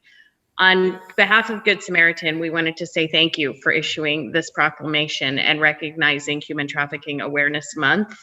It is so imperative that we continue education and conversation around this super sensitive subject. The past year, Good Samaritan supported 40 survivors of human trafficking in our Safe House program. 90% of these survivors were local women from Santa Barbara County that were involved in sex trafficking. This is important that we continue to talk about this, we continue to program, we continue to find ways to outreach to these women and to support the survivors. So on behalf of Good Samaritan, I just wanted to say thank you for recognizing this and issuing this proclamation. Thank you, Ms. Calhoun. And that was our final speaker. All right, back to the board. Any additional comments or a motion?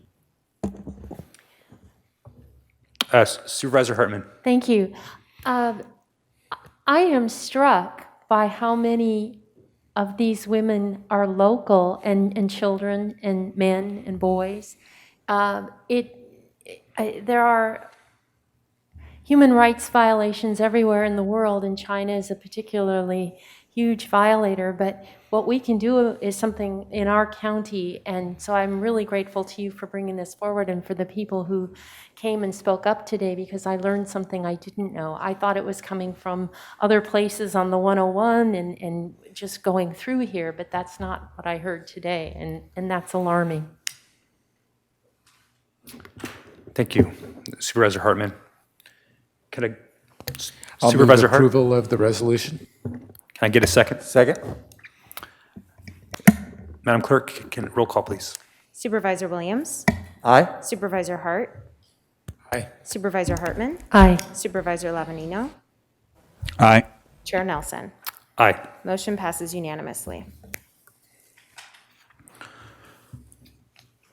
All right, now is the time. I think we took care of all the administrative agenda items. Now is the time for the members of the public to speak on items that are not on the agenda.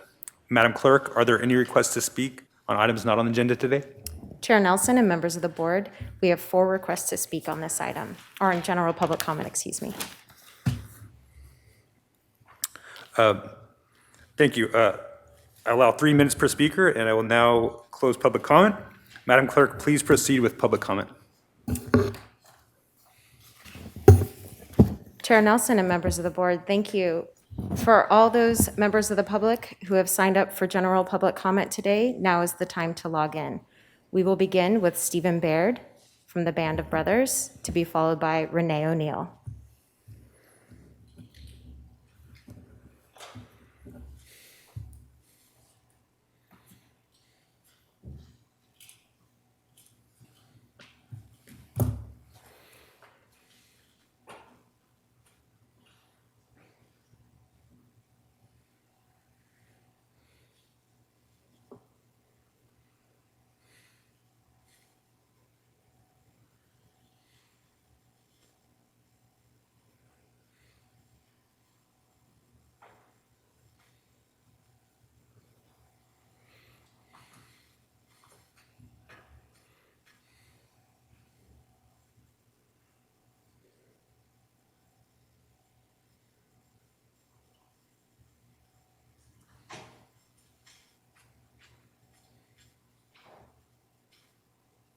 On behalf of Band of Brothers, California, Echo Group, and La Casa de Flores, we proudly present this flag that was raised over La Casa de Flores for Bob Nelson for his achievement in becoming a county supervisor and current chairman of the board. May this serve as a reminder throughout your tenureship to conduct yourself with the highest levels of leadership, accountability, and bring unity to our country and our community. Thank you from all of us.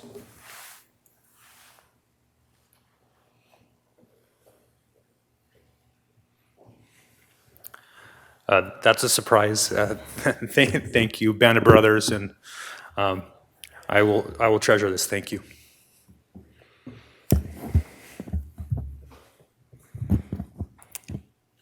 Madam Clerk, do we have another speaker? Chair Nelson and members of the board, yes, I don't believe Renee O'Neill is logged in yet, so we will go to Lee Heller to be followed by Harold Hill. Ms. Hiller, please proceed.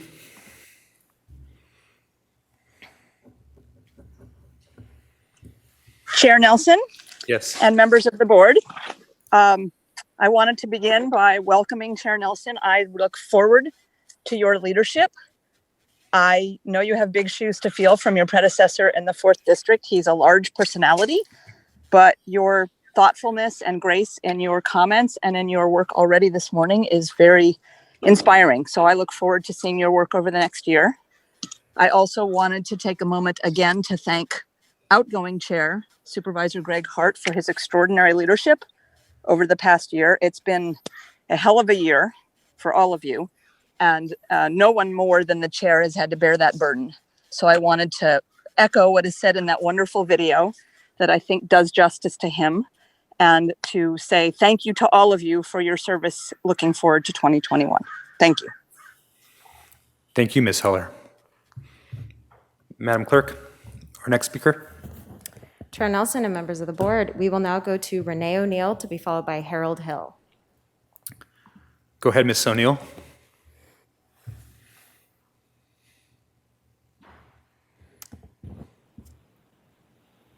Good morning. Can you hear me?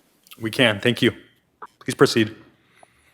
Good morning, Chair Nelson. Welcome. I was calling in to specifically thank outgoing Chair Hart for all his service, and ditto the very wonderful comments from all the public speakers this morning.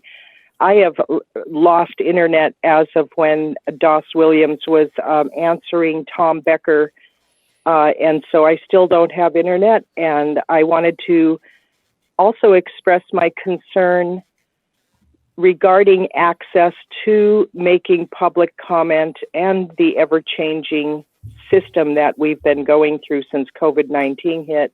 It's really challenging for technologically challenged senior citizens like myself. So thank God we have Angelica Ramirez there to take phone calls and Jacqueline to answer questions. It's been a struggle this morning. Anyways, I am looking forward to 2021. I do very much appreciate what the board has been doing in regard to dealing with COVID-19, homelessness.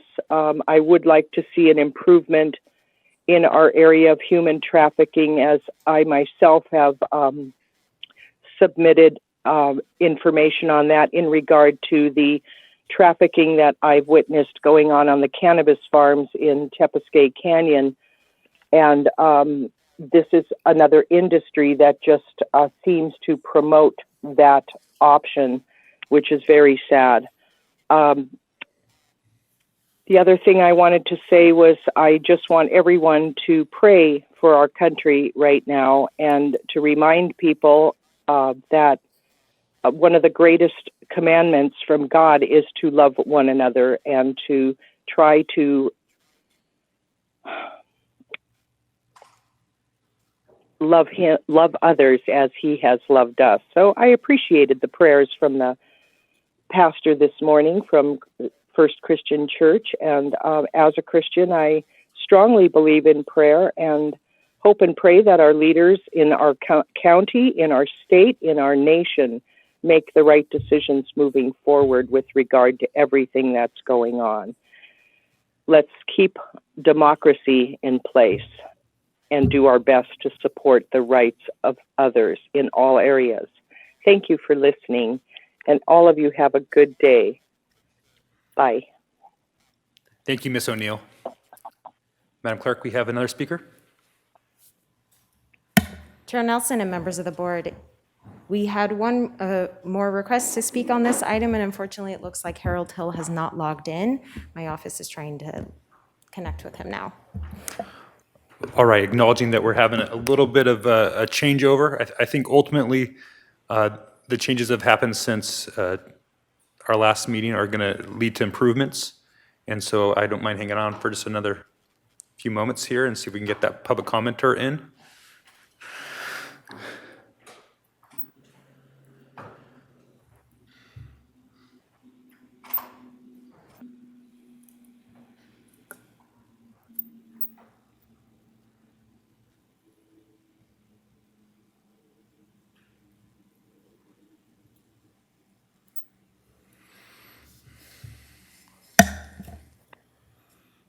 Madam Clerk.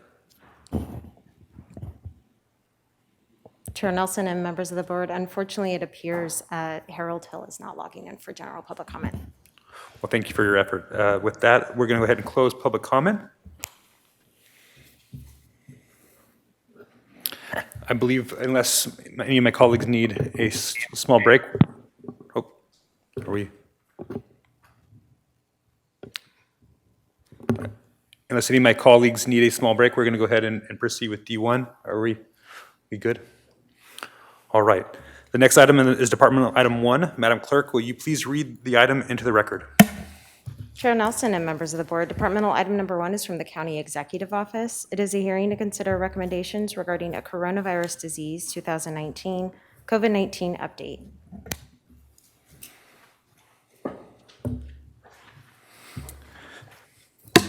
Chair Nelson, just to let you know, so Dr. De Reynoso and Dr. Anso are here today via Zoom. We have the PowerPoint presentation, and if you're ready, then Dr. De Reynoso can get started. Yes, please proceed. Dr. De Reynoso. Good morning, Chair Nelson and members of the board, CEO. Yes, I am ready to provide you with the public health update. This morning's topic. Yes, please proceed. Oh, okay. So this morning's topic will cover blueprint metrics, testing, contact tracing, ICU capacity, vaccination efforts, and RISE business update. Do I advance the slides, or Madam Clerk, will you be advancing the slides? Chair Nelson and members of the board, for all presentations today for the participants on Zoom, please just announce next slide or advance the next slide, and we will do that from here in the hearing room. Thank you. Thank you. Next.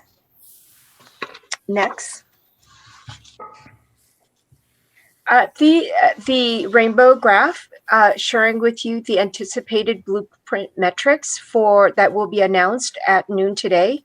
As you can see, in the last 4 weeks, we have seen a dramatic increase in our adjusted case rate. So to start with, our unadjusted case rate for this week is 64.8. Because we exceeded the state median testing per daily at 459.9, we were adjusted a bit downwards. So our adjusted case rate stands at 64. The case rate, as you can see, is astounding, is astronomical, and aligns with the numbers that we have been seeing on a daily basis. We anticipate being on the rise until at least the end of January due to the holiday travels and the gatherings. Next. This graph describes our 7-day average community testing positivity %. Our health equity metric, as depicted by the blue line, it has shown an increase of 90% within the last 4 weeks, and a testing positivity of increased by 113%. So again, we are seeing the post-holiday surge in these metrics. Next. With regards to ICU capacity, 4 weeks ago, Santa Barbara County had an adjusted ICU capacity of 38.4%. So that describes the staff adult ICU beds available to our community. On December 24th, we dropped just below 15%. On January 5th, we hit 0%. and our actual as of yesterday is hovering around 11%. So when the state is looking at our adjusted ICU bed capacity, that drives the determination of whether this county remains under the regional stay-at-home order. CDPH ran the numbers, and it is anticipated that we will remain under the regional stay-at-home order for Southern California because the 4 weeks ICU capacity projections do not meet the criteria to exit the order, which is the minimum of the 15% ICU capacity. Next. Can we go stay here for just one moment? Sorry to interrupt you, Dr. Dovernoso. You said 0% capacity. Would you just maybe describe for the public the surge capacity? Because I think when people hear that there's 0% in the ICU, it causes fear and concern. And I know it is a concern, but whether that means you can be treated if you have a heart attack or not, I think it's really important for the people to understand that portion of it. Absolutely. Thank you, Chair Nelson. So when the state looks at our ICU bed capacity, it is a metric that our hospitals submit based on the 91 beds that are staffed. When the number of ICU patients filling those beds exceed the 30%, the number of availability gets adjusted. And so while the state says that the adjusted ICU capacity at 0, you're absolutely right. It does not necessarily mean that all beds are filled. Hospitals do have surge capacity built in, and so they will turn pods, they will turn sections of their hospitals and acquire staff either through reassignment or either through outside resources to be able to provide the critical care that's needed. Thank you. Next, with regards to testing opportunities, this is a table that describes available public testing opportunities in our county. Starting with North County, we continue to have our state OptumServe site at the Santa Maria Fair Park. The hours are from 7 a.m. to 7 p.m. on Sunday through Thursday, and the capacity at that site is 165 tests per day. The appointment access is any day within a 2-week time frame. So what that means is that each of the state sites release their appointments on a 2-week basis. So community members would need to call in almost on a daily basis or check the website to make sure that they get slotted in. In addition to our state site, the Public Health Department has a walk-up, and the hours are listed, and we can test 75 community members a day. We primarily have prioritized our walk-up to serve the essential workers, but we are now opening that up to the public. And the availability is same day to the next day. Again, we are opening that up to the public simply because we want to make sure that that testing site is well utilized. We continue to have testing site in Buellton as well as in Goleta at the Goleta Community Center. What is new that I'd like to share with your board is we stood up a walk-up, no appointment necessary in Isla Vista, and we did that. We launched that last Friday, and we were there on Saturday as well. So this is a show up and get tested.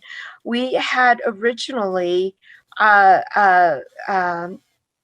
allocated that we would do only 75 tests, but overwhelmingly because of the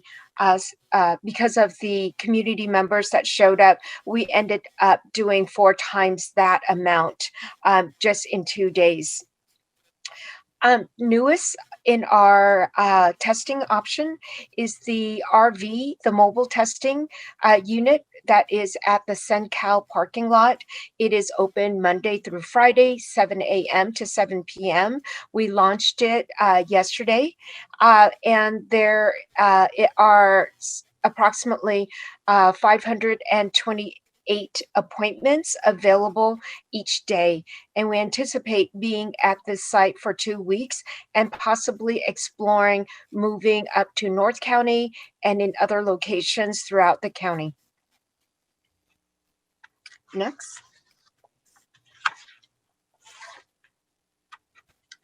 With regards, hand in hand with our rising case rate and with the testing opportunities, we continue to be diligent in our contact tracing per state guidelines.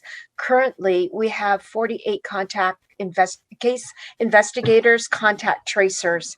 The public health department has 18 staff dedicated to the effort, and we are very grateful and very appreciative that we have 15 redeployed staff from other county departments joined our efforts, and this has been off and on commitment from other county departments as we have ramped up due to increasing caseload. We have 15 state staff assigned to our county, and we are about to hire 5 additional case investigators / contact tracers. The team is operating 7 days a week with a weekday team consisting of anywhere between 30 to 34 case investigators, contact tracers, with the weekend team being able to be staffed at 10 to 13 people. So roughly in a given weekday, we close about 400 cases and half that much on the weekend. Next. One more. This graph describes the percent of cases that our investigators and tracers have touched.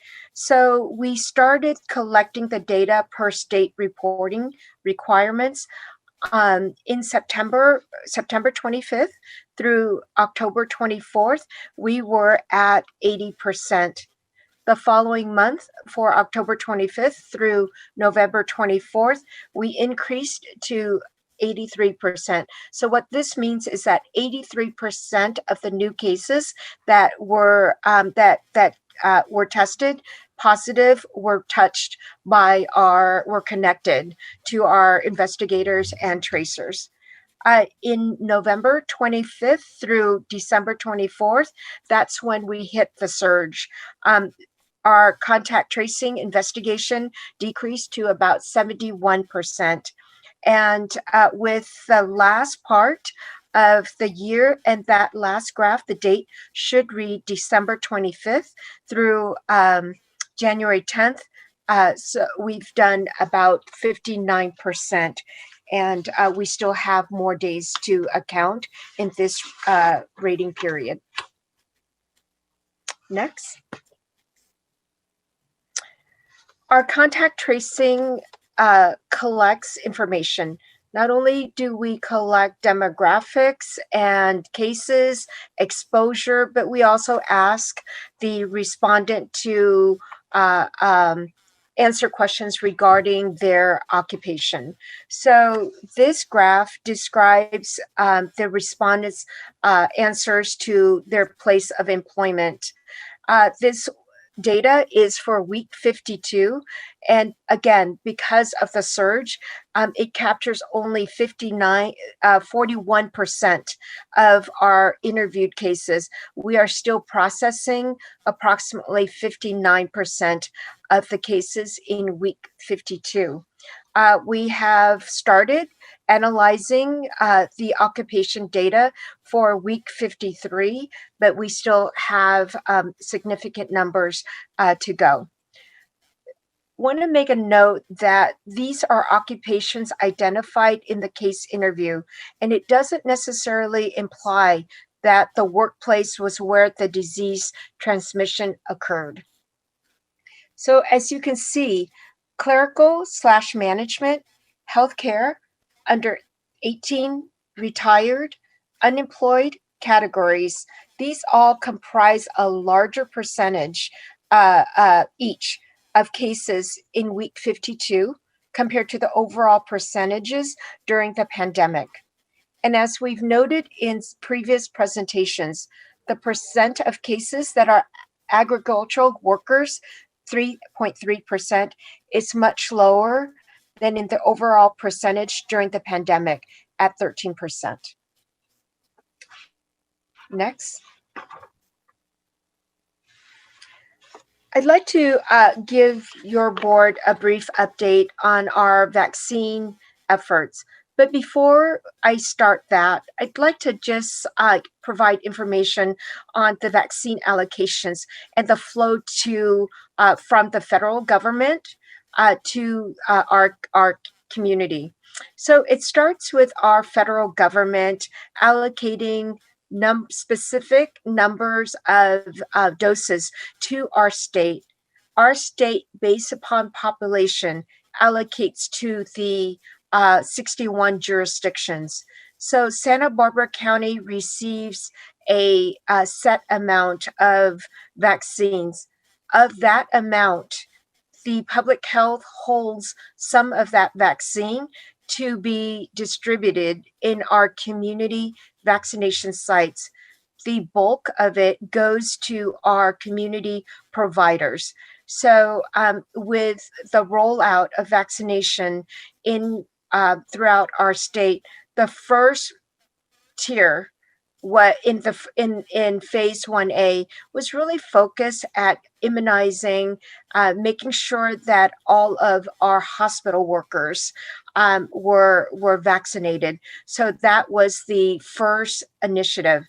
And within the last 3 weeks, with 13,975 doses distributed to our community providers, which include hospitals, which includes private providers, medical groups, we note that 53% of what we have given to the community partners have been vaccinated in the past 3 weeks.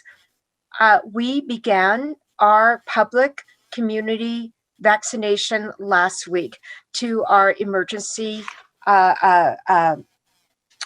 medical services workers, and we were able in 3 days administer 40% of the 2,800 doses. And so we anticipate that as we receive more doses from the state and as we have more community providers approved to vaccinate, and as they are capable and ready to vaccinate the eligible population, that we will quickly expand the reach in our county. Next.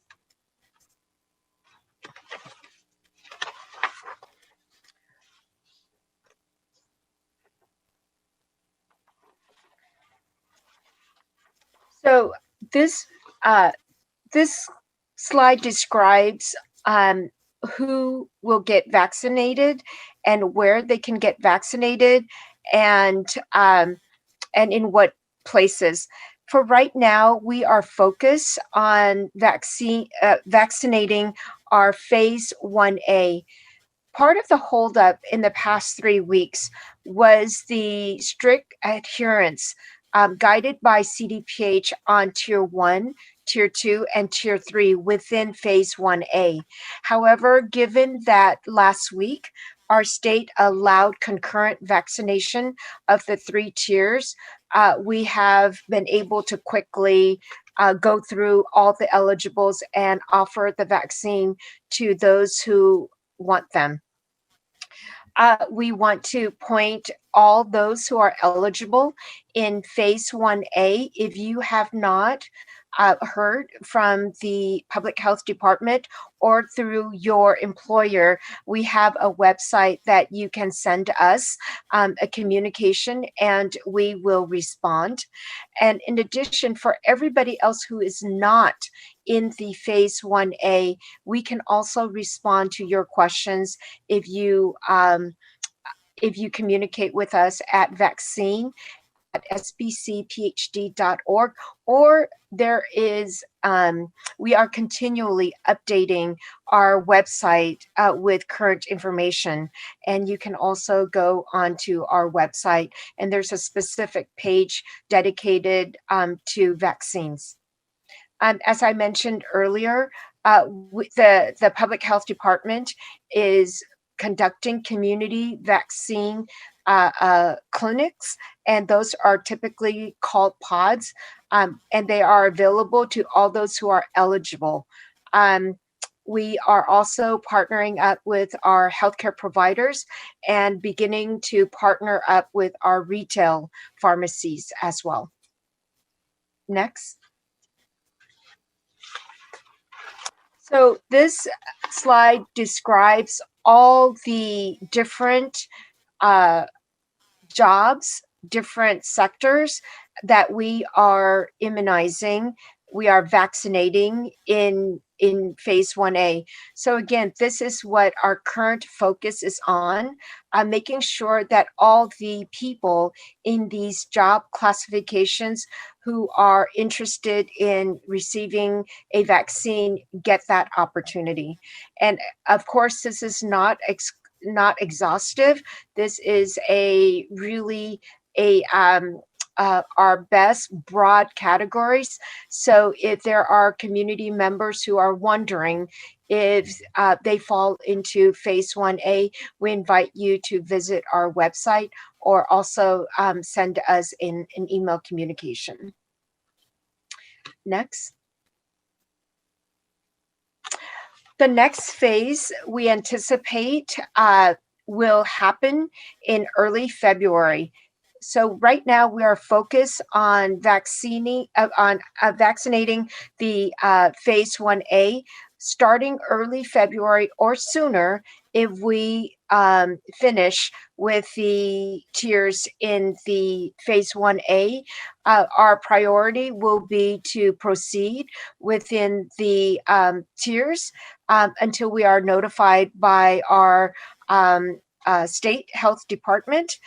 We will be focusing on 75 plus, as well as other eligible job classifications within the phase 1B category. However, I just want to make a note that we are not taking registration at this time for the February vaccine clinics.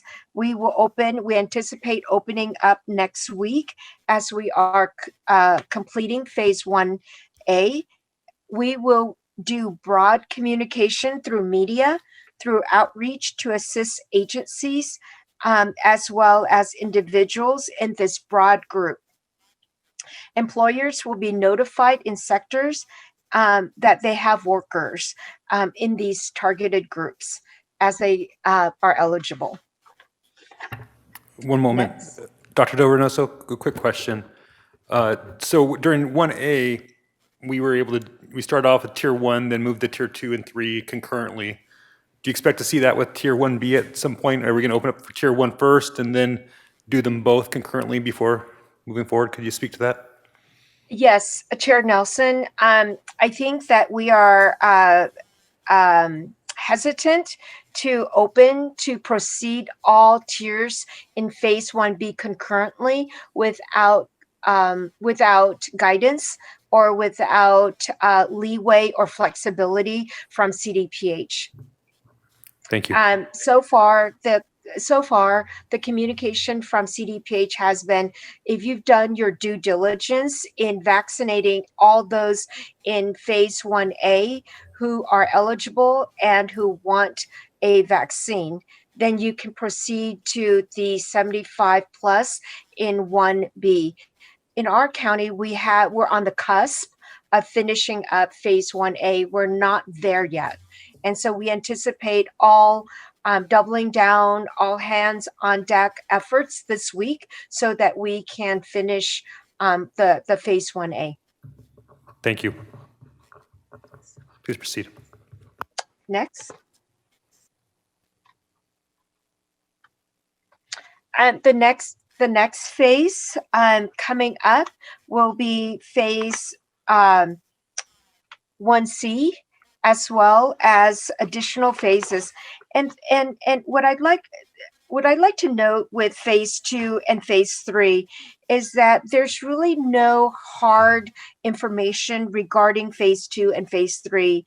We anticipate starting phase 2, which is all persons 6 years or older and not already recommended for vaccine in phase 1A, 1B, and 1C, with additional guidance from CDPH. Things are very, as Dr. Ansorg reminds me, things are moving so fluidly.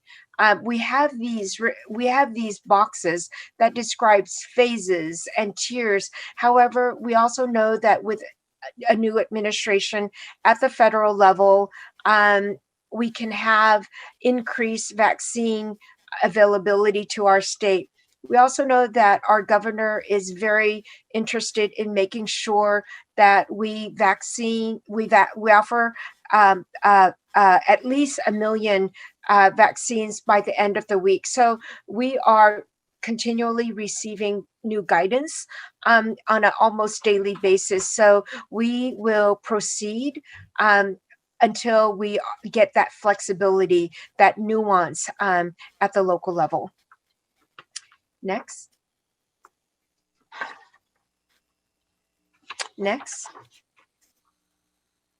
And that ends my presentation, and I am open for questions. And I'd like to acknowledge that our health officer, Dr. Ansorg, is also available on Zoom for questions as well.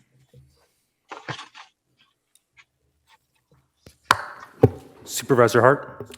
Yeah, I just want to congratulate Public Health on the significant new testing capacity that you're describing today. Having the mobile testing unit and that additional 500 tests capacity is really timely and important. I know there was a lot of interest from the public in the walk-in testing that occurred in Isla Vista, and one of the best parts about that is the fact that results were available almost the next day. I've heard directly from people who were really impressed by how well that went, and think that that's really something to be proud of and grateful for.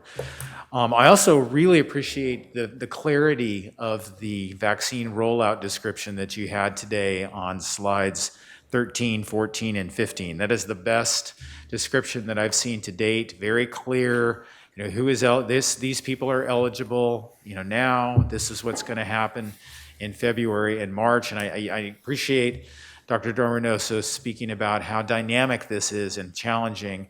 But the more we can use simple English and clear timelines to describe what it is people can expect, I think the easier it's going to be for us to manage and be successful with the vaccine rollout.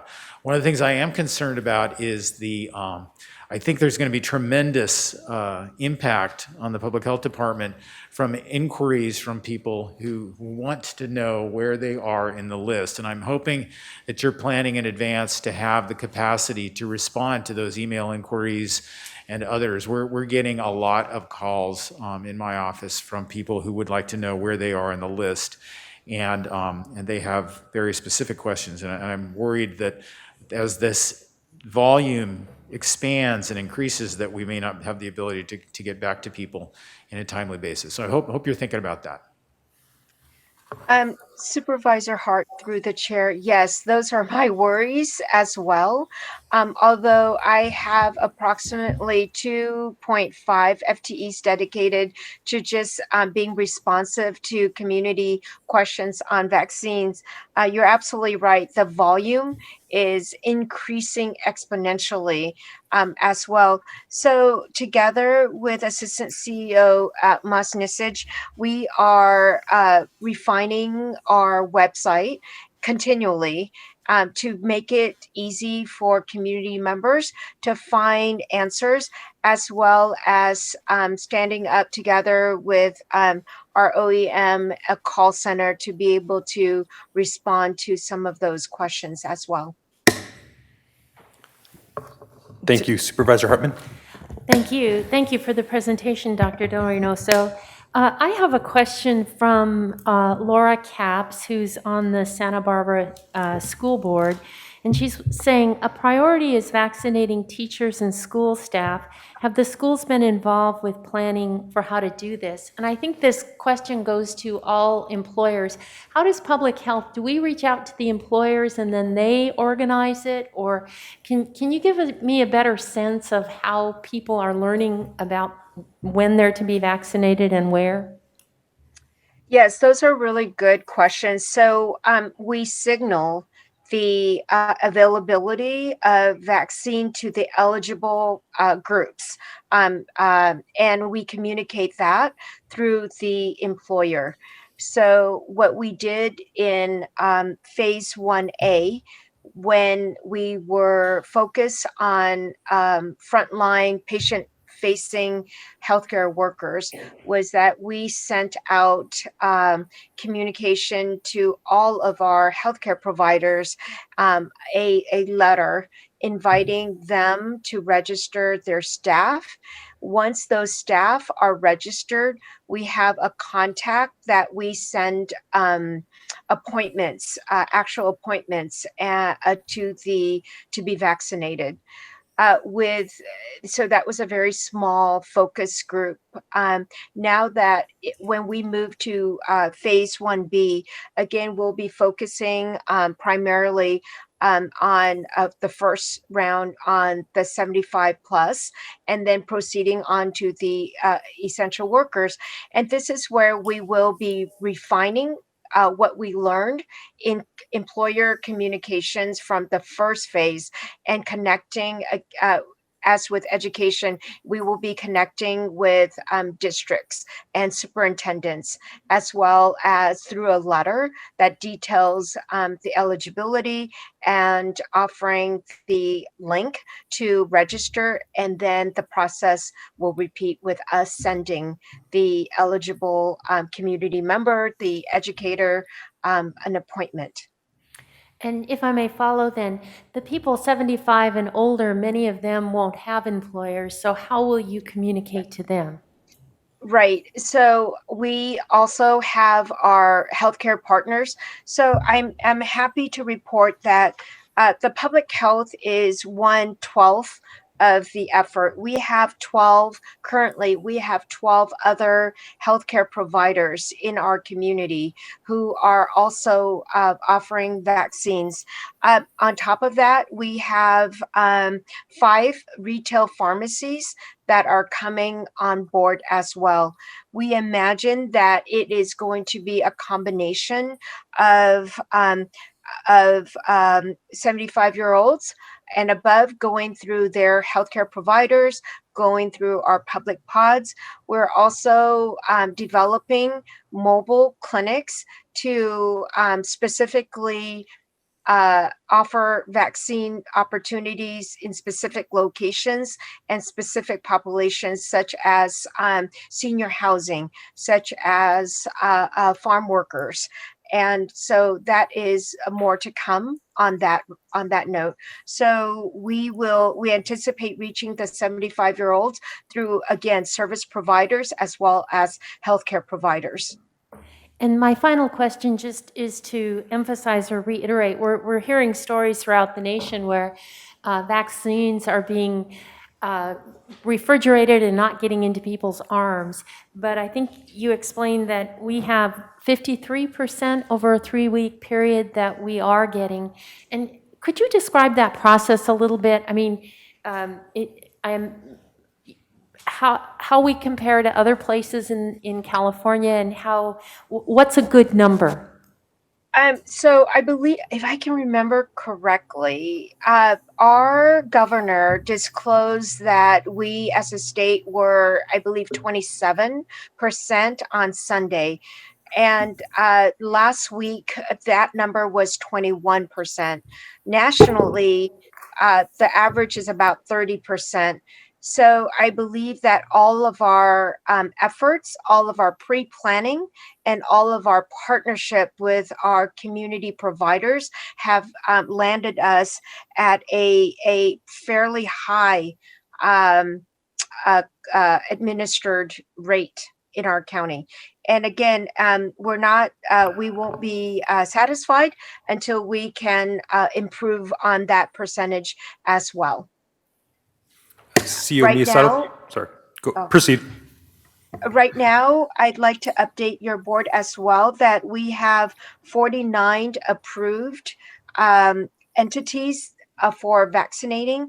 And so when they are ready to offer vaccinations to their eligible population patients, then we will expand our circle of 12 providers to include additional ones. Thank you. Chair Nelson and board members, I just wanted to ask, we're getting all these questions, so I appreciate you bringing them up now. And so I want Terry Mosnisich, who's been working with our communications team, just to give a little information about how the public can just have their questions answered. So Terry. Yes, good morning, Chair, members of the board. Specifically, as Dr. DeRenoso mentioned, our first and primary source is the website, which has been recently updated, which is publichealthsbc.org, as previously noted. But in addition, to specifically answer the numerous questions regarding vaccination and when is it my turn, we are asking the public to use the 211 hotline as our primary resource. Specific questions will then be referred to our call center. We do have 8 individuals currently answering phones within the call center once referred from 211, and we are adding additional. So that will certainly help over the course of the next several days. We will, and to answer Supervisor Hartman's question as well, and as Dr. DeRenoso indicated, we do have communications, which will be rolling out very shortly, to notify all the different opportunities for those 75 and above to reach out to get vaccinated, assistance with transportation, etc. All that information is forthcoming. So please utilize 211 and our website as your primary sources of information. Thank you. Supervisor Williams? Well, I want to echo Supervisor Hart's comments that the 1,100, the capacity to do 1,100 tests a day is market improvement. It's really important. And on the vaccines, I do think that distributing 54% of what we have compared to the statewide average, 27%. I know there's a day gap in that comparison, so it's not completely a apples to apples comparison, but I think that means that you guys are measuring up well. However, the anxiety, particularly among folks with pre-conditions that make them more vulnerable, or the 75 and over crowd, is the anxiety level is very high, and so I do think that 2 things are really appropriate. One is, continuing to ask, given that the feds are now pivoting towards the Biden model for distribution, which is a more rapid distribution based on that, when's the state expecting to get more supplies? When will our bank be replenished? When can we get more vaccines? And then, I do think that for an orderly a orderly distribution and also to just assuage people's anxiety. The sooner you guys can be ready for appointments for that, the over 75 demographic, I think the better. I know that you have other things to do first. That's understandable, but I do think that that will help allay a lot of anxiety in the community. Thank you, Supervisor Williams. Is there any questions up in Santa Maria? No, thank you. I think everybody's answering the main question, and I've got jotted down exactly what we need to tell our seniors now, so thank you. And then I've got a couple questions for you, Dr. Reynoso. So I have a little bit of different problem than some of my colleagues. I have some concerns among my constituents about vaccination being mandatory at some point. Has there been discussions on whether that is something that is talked about either at the state or federal level or local level? Because it is right now under emergency use authorization, it's not mandatory. I anticipate that once it has full FDA approval, so we're talking about in 2 years, that may be a different conversation, and it will be left up to the employer as it is now. Right, thank you. And then the other question that I have, and I think it's that I have for my constituents, is about the stay-at-home orders and how long those have extended, and then also what our influence is. And again, this is my first meeting, so it's the first time I get a chance to ask this question, but I was wanting to turn over to County Council just to clarify, what the board's role is, and especially the health officer orders with restrictions to personal behavior and business behavior. Council? Chair and Supervisors, and we've talked about this somewhat before, but I'll try and pull it all together in one spot here. So we are operating right now within multiple declared emergencies, and part of that includes the framework of the California Emergency Services Act. And at the top of that would be that emergency orders and regulations under that act, quote, shall have the force and effect of law, end quote. So we have a series of orders under the Emergency Services Act. Counties are political subdivisions of the state. Controlling cases in this area, when they look at preemption, have stated that public health is a matter of statewide concern, and that statement limits what can be done locally. In fact, a local ordinance or regulation that conflicts with state law is simply void. And that's probably the first cut on this, is the relationship not within the county, but above, between the county and the state, is that the state's orders are controlling. Once we get to the level of the county, I would say there's a shared responsibility on different aspects of public health between the board and the public health department. But while the board has the authority to supervise county officers, we have case law that says it does not have the power to perform those duties of its county officers or to direct the manner in which those duties are performed. When we start talking about the public health officers' authority, we have a series of state statutes that are quite prescriptive on the duties of the local health officer. And I think, just for putting name tags on people, we have a public health department, and then we also have a local health officer, and those are two different people. This is an area where timing is everything, but effective January 1st, 2020, a new state law came into effect within the Health and Safety Code. That's 120175.5. And the legislative history on that section is that that new statute arose out of San Diego County's experience after a 2017 outbreak of hepatitis A. And after containment of that outbreak, which took some time, state auditor found that the city of San Diego and county of San Diego could have done more to prevent the spread of the outbreak. So within the legislative history, which does not control, but just provides the context for that, there was an announcement that this bill makes clear the responsibility of local government and public health officers to protect the public against future communicable disease outbreaks. So That's one of the statutes that's out there. There's a series of other statutes that talk about the duty of the public health officer, local health officer, Dr. Ansorge, to direct efforts to curtail the spread of communicable diseases. And that's what we go through with the public health department on a virtually daily basis. My office is directly involved with public health in ensuring that the local health officer's orders are within the statutory authority. So I think that's the general framework. So I think the board certainly has, budget control and oversight of county officers, but especially with respect to the local health officer's authority, this is an area where authority of the local health officer flows directly from the statute, and the local health officer has an express duty to comply with the orders of CDPH, California Department of Public Health. Right. Thank you. That's very helpful. The last question I have is for Dr. Del Reynoso or Dr. Ansorge, if either one of you are able to answer this. But there's a conversation that's happening in my community about the stay-home orders potentially having, even though they've been strict, some of the strictest in the nation, we've continued to see our cases rise in California, that potentially some of these orders have maybe backfired or had unintended consequences, sending people into their homes.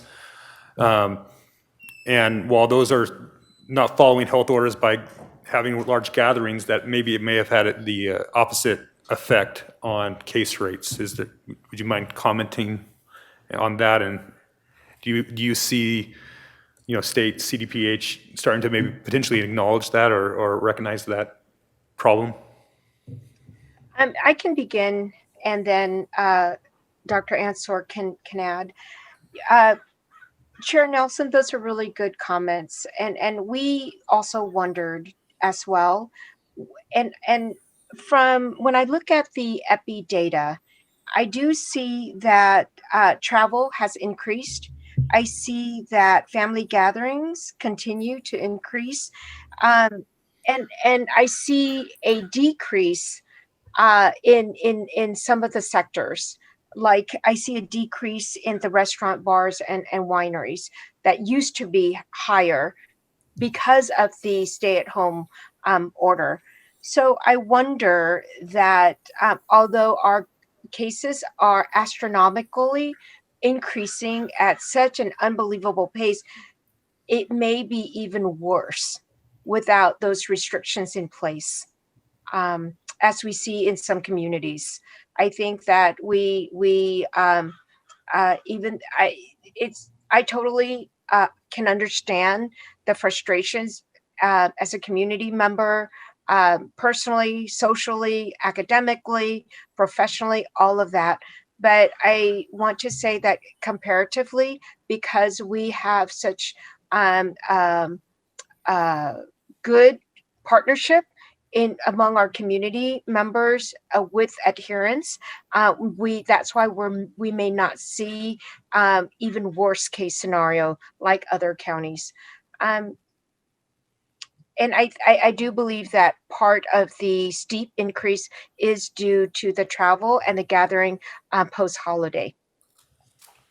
Dr. Ansorge, do you have additional comments? Yeah. Chair, I have to learn the new chair name, bear with me. So Chair Nelson, welcome to the board as chairman. And believe me, we are very, very empathetic about the fatigue that people feel about all of these health measures and things like that. And we are attempting to pivot also to more and more explaining what is less safe behavior and what is safer behavior in order to protect ourselves and our loved ones from this virus. So any outdoor activity that doesn't include very close physical contact is obviously much safer than indoors activity, especially when there's poor ventilation or when people do not wear masks. So it's really important to to stress the importance of these simple measures of wearing a mask and doing a lot outdoors and keeping a physical distance. There's so much new development with new virus strains that are supposedly, not just supposedly in England at least, definitely more transmissible. That these measures will have to remain in place for the better part of this year, unfortunately.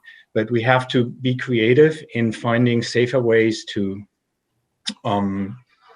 get together in a safe way and not get isolated. And it's a fine line to walk. And we are just pleading the public to stay the course and take up the vaccination as quickly as possible. And we are committed to really getting as much vaccine into people as possible and removing bottlenecks as we speak.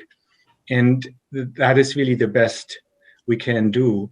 And we're always open for input and discussion on this. But I think I cannot stress enough how important it is at this time to continue with social distancing, outdoors activities, and wearing masks. It's really important.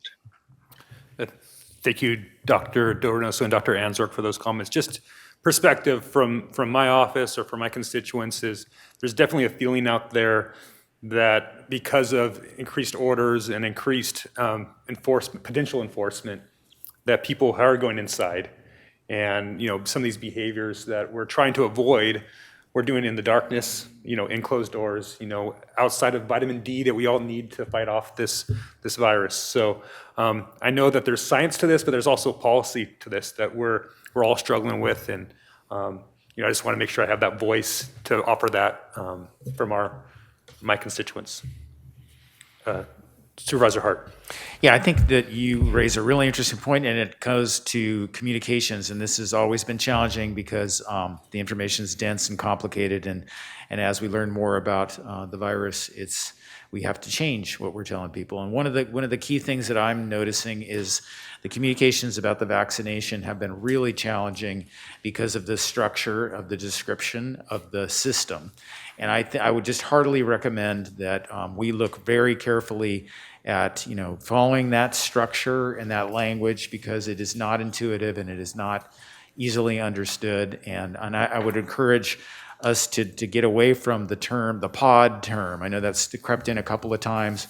We're really talking about public vaccination centers, and on these building blocks are important to communications. If we start off with jargon and with tiers and 1A and 1B, people will never catch up and never be comfortable with the system. So I really would hope we, from the beginning now, when we have a chance, we got this great PowerPoint today that literally lists out everybody in fine-grained detail.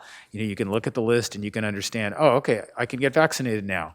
And if I'm over 75, I can get vaccinated very soon. And if the sooner that we can put dates on these things, the better, even if they're optimistic. I think that will help to clarify things. Things like spring are really challenging to people. What does that mean? Is that the literal, months of the spring, or is that, 3 months from now? So all these little pieces are really important right now because we want everyone to understand that they are going to have a chance to get vaccinated sooner than they might think.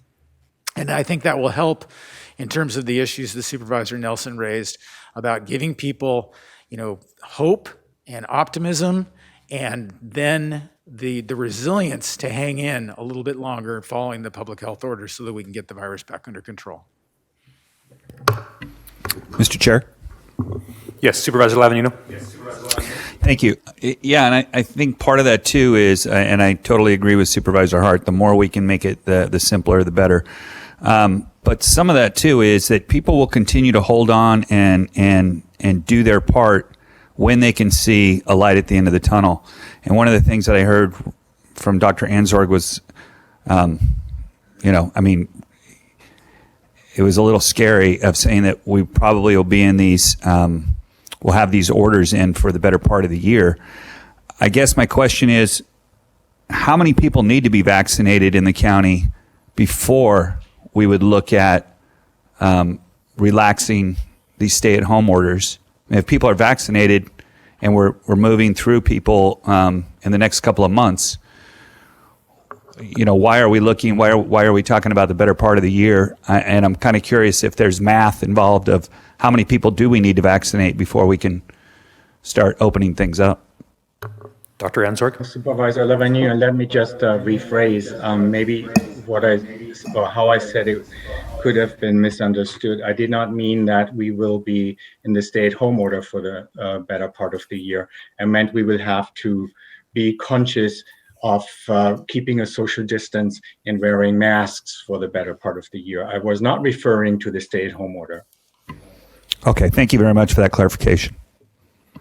So is there any math though involved in do we have a number, or how do we calculate that when we say, okay, 30% of the people have now been vaccinated or 40% of the people have now been vaccinated? At what point do we think, do we get to the point where we can basically get back to normal of whatever that is? So from what we have read, herd immunity, the point where our community has some semblance of protection, ranges from 40 to 60%, and that was early. Dr. Fauci is quoting more these days an 85% uptake of vaccines before we are protected. But I think that's a different conversation than the regional stay-at-home order. The regional stay-at-home order is based on ICU capacity. And so as soon as we can achieve as a region better than a 15%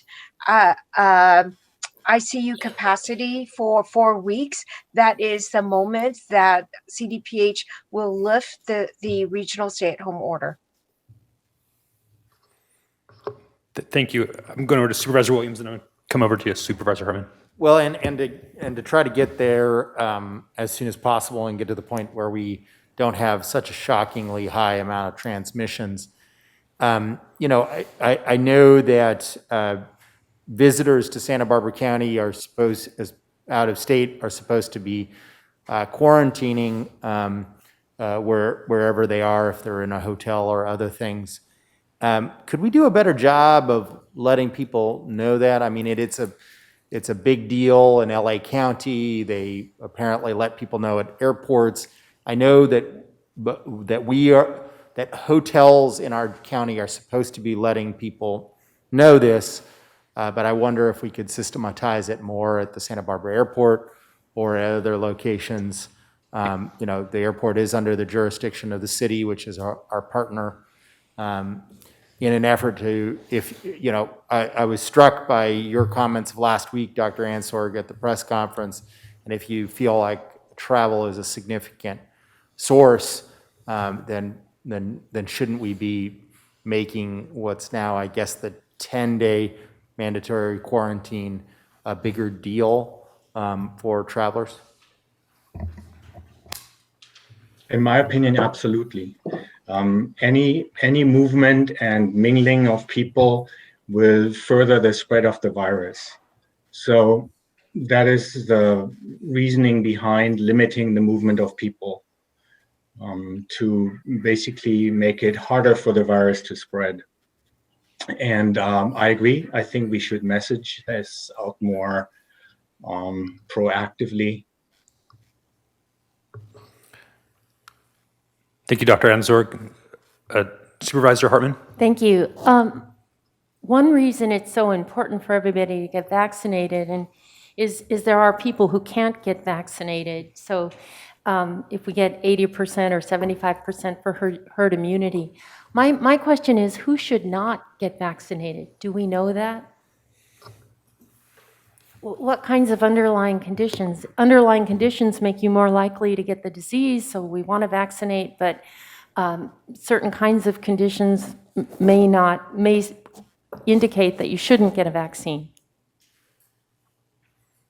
Well, I can speak to that, Supervisor Hartman. The current vaccines, one is approved for 16 and older, and the other one is approved for 18 and older. So far, nobody younger than 16 can get the vaccine.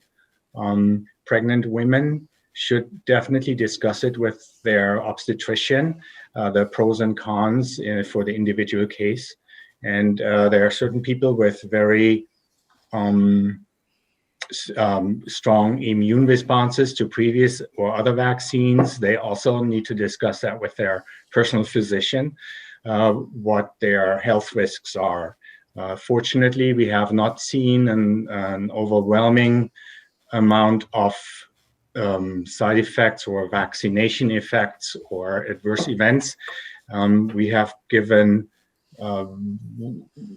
about 2.5 million doses in the United States, and there have been only 20-some cases of severe allergic reaction. That was, nobody suffered long-term from that. They were all very reasonably treated in a very reasonable time frame and recovered really well. So from our short rollout so far, it is deemed apparently safe vaccine for now. Obviously, once we have way more information after more vaccinations have been done, we might have to fine-tune this comment, but there's a very little amount of contraindication to this particular vaccine. So people who have to take medication to suppress the immune system will always be wary of vaccines and have to discuss that with their providers on an individual basis. Thank you, Dr. Anzorg. I think we have a couple more presenters here, so let's go ahead and move along to Ms. Anderson.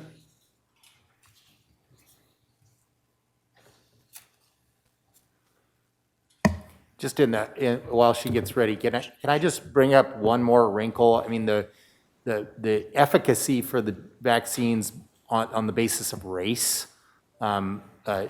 differ remarkably. And part of that is because some sample sizes for the number of people of different ethnicities in the trial were low. But for our next meeting, could you bring back whether that means that we should be trying to target certain vaccines towards certain demographics? Because it's pretty shocking, particularly, for those of us who mixed race, there's so little data that the efficacy looks like very low, but it may just be that the data is incomplete. All right, thank you. Supervisor Williams, is Ms. Anderson now ready? I am. Good morning, Mr. Chairman and members of the board. Can these slides be brought up? Thank you so much. So I'm here to just give you a quick update on some of the rise of business activity that's occurred over the past couple of weeks since we last updated your board. Next slide. So we really haven't seen a lot of movement on the number of businesses that are self-certifying, obviously, probably most due to the stay-at-home orders that are in place. We are at 4,533 businesses that are working through our self-certification process. And our top 3 industries continue to be retail stores, restaurants, and office workspaces. Next slide, please. So the last time we spoke with your board, we were advising you that we are updating our website in a few different areas, but primarily related to our resources for businesses. So I've highlighted that. This is a picture of our recoverysbc.org website where we house all of our RISE and attestation information and any resource that we think is pertinent to businesses in their process of reopening and working throughout the pandemic. So next slide, please.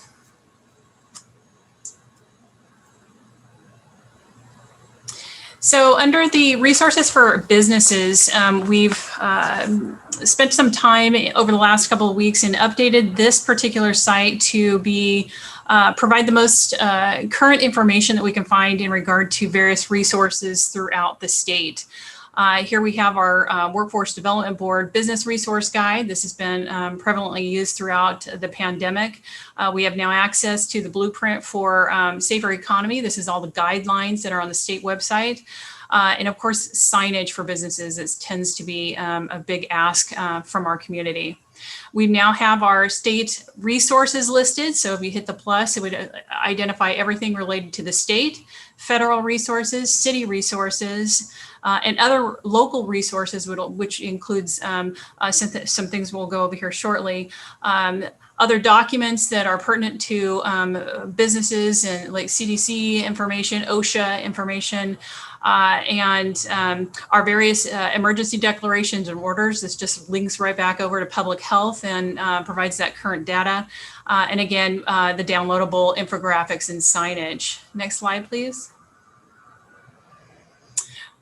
One of the biggest questions that came out of the last meeting and what I know some of the supervisors and certainly our county staff are hearing from is businesses who don't know who to go to help them through the processes that gets them resources. So we have met internally and continue to do that to evaluate how can we better serve the community in getting some of that information out. And obviously this was the first big step, is to just update our website and then get educated on what is available in the community. These three particular agencies have kind of rise to the top, and a lot of the various municipalities and other agencies are well informed and connecting their businesses that they work with directly to these top three local efforts. One is the Economic Development Collaborative. The second is Women's Economic Ventures and Service Corps of Retired Executives, or SCORE. These are all agencies that actually have business advisors who can work directly with businesses and kind of hear their situation and figure out some of the best resources that would work for their particular issue. I wanted to point out the Economic Development Collaborative. They actually have business advisors who are funded through the Federal Small Business Administration. So that is to help businesses and business owners find alternatives to state, federal, and local resources that they could be eligible for. There's no cost to the businesses and to get that information, and one-on-one appointments that help them walk through what would be best for them. They are also EDC also hosts the Small Business Development Centers. I believe there's one at Allen Hancock and SBCC, where it's had that one-on-one advisement to businesses to assist them through some of the information and resources that now the state and federal governments are putting out specifically to address the concerns that the businesses are having. Next slide, please. We went over this last time. This is the state financial assistance information. All of this is followed under our website, but we did want to go over that one more time just to make it the public aware, and certainly the website for COVID-19ca.gov, where the state houses all of their information. They do have the hiring tax credit, some interest-free deferral of sales and use tax, the California Rebuilding Fund, business loans, the Small Business Disaster Loan Guarantee Program, and of course, the Small Business Debt Relief. Next slide, please.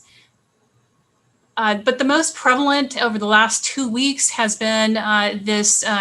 They didn't have a long window to apply for it. The deadline is tomorrow, but it's the California Relief Grant. It's been, we sent it out through to all of our RISE participants, and I know many other agencies have been circulating this information over the past 2 weeks for this state grant that is up to $25,000 depending on the annual revenue of the business, and they will be turning this around within 2 days of notifying the businesses and getting those funds out quickly. So this was one of the newer grant opportunities directly from the state, recognizing that our small businesses are severely impacted, in particularly due to the regional stay-at-home order, and we're hopeful that as many as the businesses could and that qualified applied for this. Next slide, please. We did want to touch a bit on kind of looking to the future and where the state and feds are focusing. On Friday, the governor issued their proposed state budget, and so I pulled out some of the things that are highlighting business activity. There was quite a few for immediate actions to provide relief and safely open schools. They had $2.4 billion for the Golden State stimulus associated to a $600 state payment to low-income workers. $575 million to more than double this year's funding grants to small businesses, which is fantastic. So hopefully this stays in there. $70 million to provide immediate and targeted fee relief for small businesses. And this is targeting specifically personal services and restaurants. And $2 billion for targeted specifically to opening the schools and returning to in-person instruction. Next slide, please. We also went into accelerating the economic recovery and job creation area. It builds on the all of the small business activity they have for 2020. They're going to look to continue some of those. And then additional $4.5 billion for the governor's equitable recovery plan. And this has many facets to it that seek to kind of incentivize various goals that have been discussed over this past year as well. $385 million for targeted investments for the ag industry specifically. So there's quite a bit of funding that the state has at least proposed in the state budget. Obviously, there's much discussion that has to be had at the state level to know if these will stay within the budget, but they're at least recognizing that there are a lot of issues that would help support our business environment. Next slide, please. We also wanted to just run down some of the things that came out of the federal corona relief package, and this was towards the end of December, and really focused on some business and industries. It was a $900 billion relief package. So here are some of the highlights for businesses and industries. $240 billion for the Paycheck Protection Program. This is the second round. And businesses who previously received PPP are eligible to for this next round. $20 million for economic injury disaster loans, or EIDL. For small businesses, and $15 billion for cultural revenue venues, including live event venues and movie theaters who have been significantly impacted due to the nature of their businesses and the lockdowns that we've been incurring. $45 billion for transportation and $16 billion for airlines, $14 billion for transit systems, all of which have been impacted by the pandemic. $82 million for schools, this is K-12 and colleges. Next slide, please. The federal bill also addressed individuals and COVID-19 response, which is vital for all of our county and city agencies across the state. So this is a continuation of the relief package, and just to highlight a few, we've got the additional unemployment benefits for individuals, and multiple ways that attempting to help those individuals who have become unemployed due to the pandemic, and then help covering the other government costs for vaccine distribution, testing, our healthcare providers, and various other programs to assist individuals and families. Next slide, please. So we always leave it at our county contact information and resources. We, as indicated, our recoverysbc.org website houses all of our information that we keep up literally on a daily basis. If a business specifically has questions related to their operations locally, we have an email to our environmental health services at ehsadmin@sbcphd.org. And our RISE ambassadors who've been active in the community and now are going to be helping with getting information out on vaccine information are available with their email and phone number here. And as always, we continue to have our SBC PEP right-of-way information available for any businesses who wish to participate in that program. And with that, I'm happy to answer any questions you may have.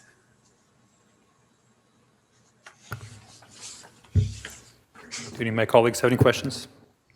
Supervisor Hartman? Thank you.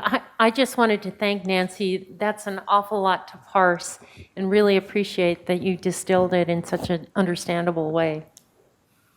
Thank you. Not seeing anybody else. I believe we have one more presentation.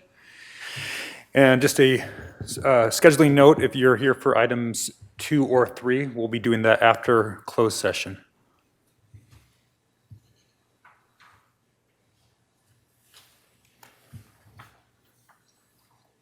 Sharon Nelson, are you ready for me? This is Daniel. Yes, Mr. Nielsen, thank you for joining us. Great. Could I have my first slide up, please? So Chair Nelson and Supervisors, at your board meeting on December 15th, 2020, several speakers addressed the need for financial support to maintain the level of services to seniors receiving home-delivered meals during the pandemic. In response to comments made by Supervisor Lavanino, CEO Miyasato indicated that county staff had heard from several of the agencies providing this service, and that Assistant CEO Terry Musnisic and I would conduct further assessment of the matter and return to your board this month. In December, a request for information to 11 organizations currently providing home-delivered meals to seniors was sent to inquire about their needs in order to maintain their service levels. The RFI indicated that the county was trying to gather information to understand the need for potential bridge funding to help organizations in need as they await the possibility of additional federal funding and as they continue their fundraising efforts. The RFI indicated that a maximum amount of $200,000 in total would be under consideration. We were clear in the RFI that we were only gathering information, and the request for information did not imply funding would occur. Because we wanted to focus on those seniors who are most vulnerable and most in need, we first asked these organizations to identify how many of the people they are currently serving who reside in households with no one under the age of 60, who meet the requirements of a home-delivered meal under the guidelines of the Older American Act funding, and whose income level is no more than 322% of the federal poverty level. We then asked them to tell us how many of those clients they would no longer be able to serve due to decreases in their funding that have or are occurring as a result of full utilization of CARES Act funding or other funding raised from private sources during the pandemic to support this work. We received a total of 6 responses to the RFI by the designated deadline and an additional response 5 days later. One respondent indicated they would not be asking for money if it was made available because they do not keep track of their clients' demographics in a manner that would allow them to assure that they met the criteria stated in the RFI. A second respondent addressed only the desire to receive money to expand services and not to receive funding to support existing services that had or were likely to decrease due to a decrease in funding. The respondent, who replied 5 days past our deadline, did not indicate a current need, but projected to have a need beginning in March. Therefore, we have 4 organizations that have expressed a current need to have financial assistance to continue providing meals to existing clients. Next slide, please. Based upon my assessment of the information provided in response to the RFIs, I have determined that the four programs in question need a total of $77,085 per month to serve a total of 360 seniors. These seniors have been identified as meeting the criteria we established in the RFI and for whom ongoing funding does not currently exist. I do want to take a moment and update the board. Since your last board meeting, the additional funding federal stimulus package that was passed allocated $26 billion for nutrition assistance and agricultural and rural programs. Half of that $26 billion is for nutrition assistance for food insecure Americans. However, most of that money will be going to a 15% increase in CalFresh benefits for the first 6 months of this year, and only $175 million nationally will go towards additional support for the Older Americans Act nutrition programs, which is estimated to bring only $189,000 to Santa Barbara County. Next slide, please. We are requesting guidance from your board on this matter so that any action your board might want to take can be brought back at a future board meeting for further consideration and possible action. And that concludes my presentation. Back to my colleagues. Anybody have any Mr. Chair. questions? Yes. This is Supervisor Lavanino. Lavanino.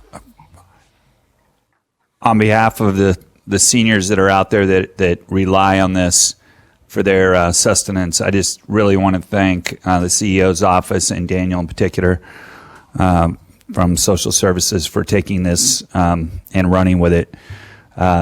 So the only thing I'm unclear about is who, and maybe it's I'm struggling with my online presence here today, but do we have the four identified, and would it be so today we would be deciding whether or not to move forward with the $200,000 and then you would administer it from there? Is that what I'm understanding? I do have four agencies identified as in relationship to their response to the RFI. And so if your board gives direction related to a dollar amount and what period of time that you want that funding to be provided, which, 2 months would be about $150,000 based upon the needs currently identified, then we could come back to your board with a board letter for your consideration that would identify those entities and the dollar amounts associated with each. Because of the dollar amounts associated and because of who the specific entities are, some will be able to happen relatively quickly with a purchase order because of the amount and the fact that we don't have contracts with them. And one of the organizations will require a contract, but we think we can have that ready also for the board meeting on the 26th if your board wishes to give that guidance. Well, thank you. I'll wait for my colleagues, but you have my full support. I think this is good government in action. Thank you. Thank you, Supervisor Lavanino. Supervisor Hart. Yeah, I completely concur with Supervisor Lavanino and hope we can do this as fast as possible. Thanks for all the extra work putting it together, Mr. Nielsen. Supervisor Hartman. Excuse me. Yes, this was amazing to do this over the break and a lot of work. So we had 11 providers that we sent information out to. We got back from 6 and we only have 4. I'm sort of concerned about the ones who may not have responded and hope there might be an opportunity for them. This is the first shot, the 150 for 4, but then you'll do more research and we'll get another opportunity. Through the chair, Supervisor Hartman, the way the RFI was structured is that we were, like I said, looking for the various, the most low income, most homebound of the seniors. So obviously a lot of seniors are being served that, don't meet that criteria. And we also, by indicating the maximum dollar amount under consideration, I think tried to keep people's expectations realistic in terms of the level of assistance. One of the elements that I looked at in determining the need based upon their responses was how many people were they serving prior to COVID and how many are they serving now? And, with the assumption that they were able to continue serving with their other funding, their base clientele, and that our focus would be on the additional numbers as well as them meeting that criteria. So, like I said, one respondent said they would have needs starting in March. One respondent said that they could use money to expand services beyond what they're currently doing. So I think we got a realistic picture of the current need where funding has either gone away or is soon to go away, their special COVID-related funding.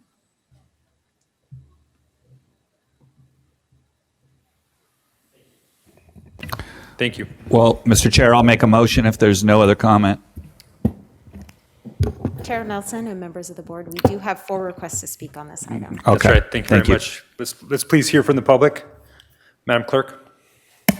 Chair Nelson and members of the board, we will begin public comment with Roseanne Crawford, to be followed by Andy Caldwell. Thank you, Ms. Crawford.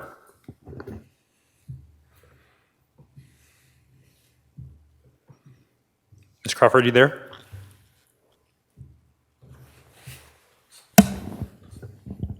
And if, Roseanne, you can unmute your phone, and if you are on a touch-tone phone, that will be *6.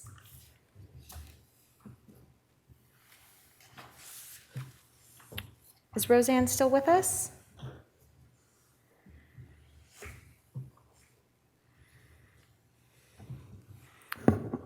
Let's go ahead and move on to Mr. Caldwell, and we come back to Ms. Crawford. All right, we will move on to Andy Caldwell, to be followed by Kevin Twoley.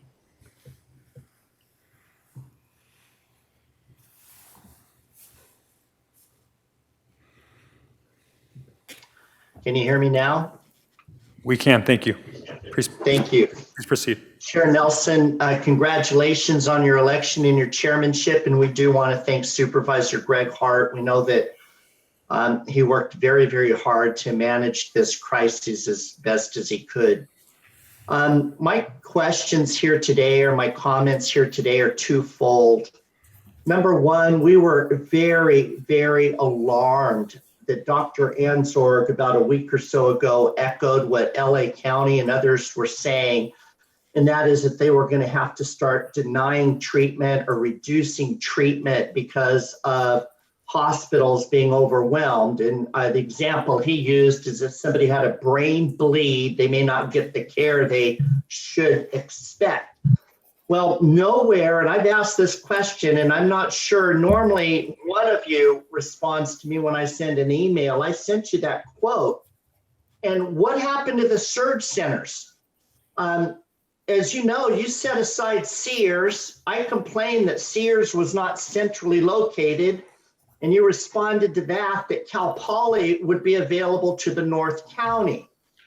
And I've not heard anything about those surge centers being activated, even though the Cal Poly one is sat empty probably for nearly a year now. The other thing I've not heard of private surgery centers being quote unquote commandeered, or private practice doctors being called to community service. Many of them work a 8 to 10 hour day, but some of them would be available to work nights in the surge center or wherever. I just don't think we're anywhere near the part of rationing care, and I'm surprised that this has not been brought up today. The second issue I want to bring up is I don't know why we're spending the bulk of our efforts right now still giving tests rather than administering every single vaccine that you have. As you well know, most of the tests are coming back negative. So why spend the time, energy, and money doing hundreds of tests a day when we're not getting all the vaccines administered? It makes absolutely no sense. And I'd appreciate a response to those comments. Thank you. Thank you, Mr. Caldwell. Chair Nelson and members of the board, I was also reminded if Roseanne is calling on a cell phone, her cell phone might be muted. So if you can dial *6, as well as unmute your cell phone if you are on a cell phone, Roseanne, that would be helpful. Otherwise, we will move on to Kevin Twoley, to be followed by Thomas Becker. Okay, Mr. Tolley?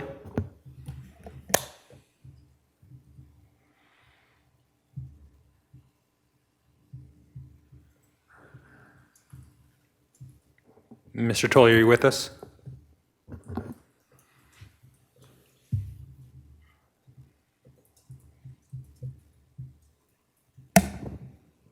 Go ahead, Kevin.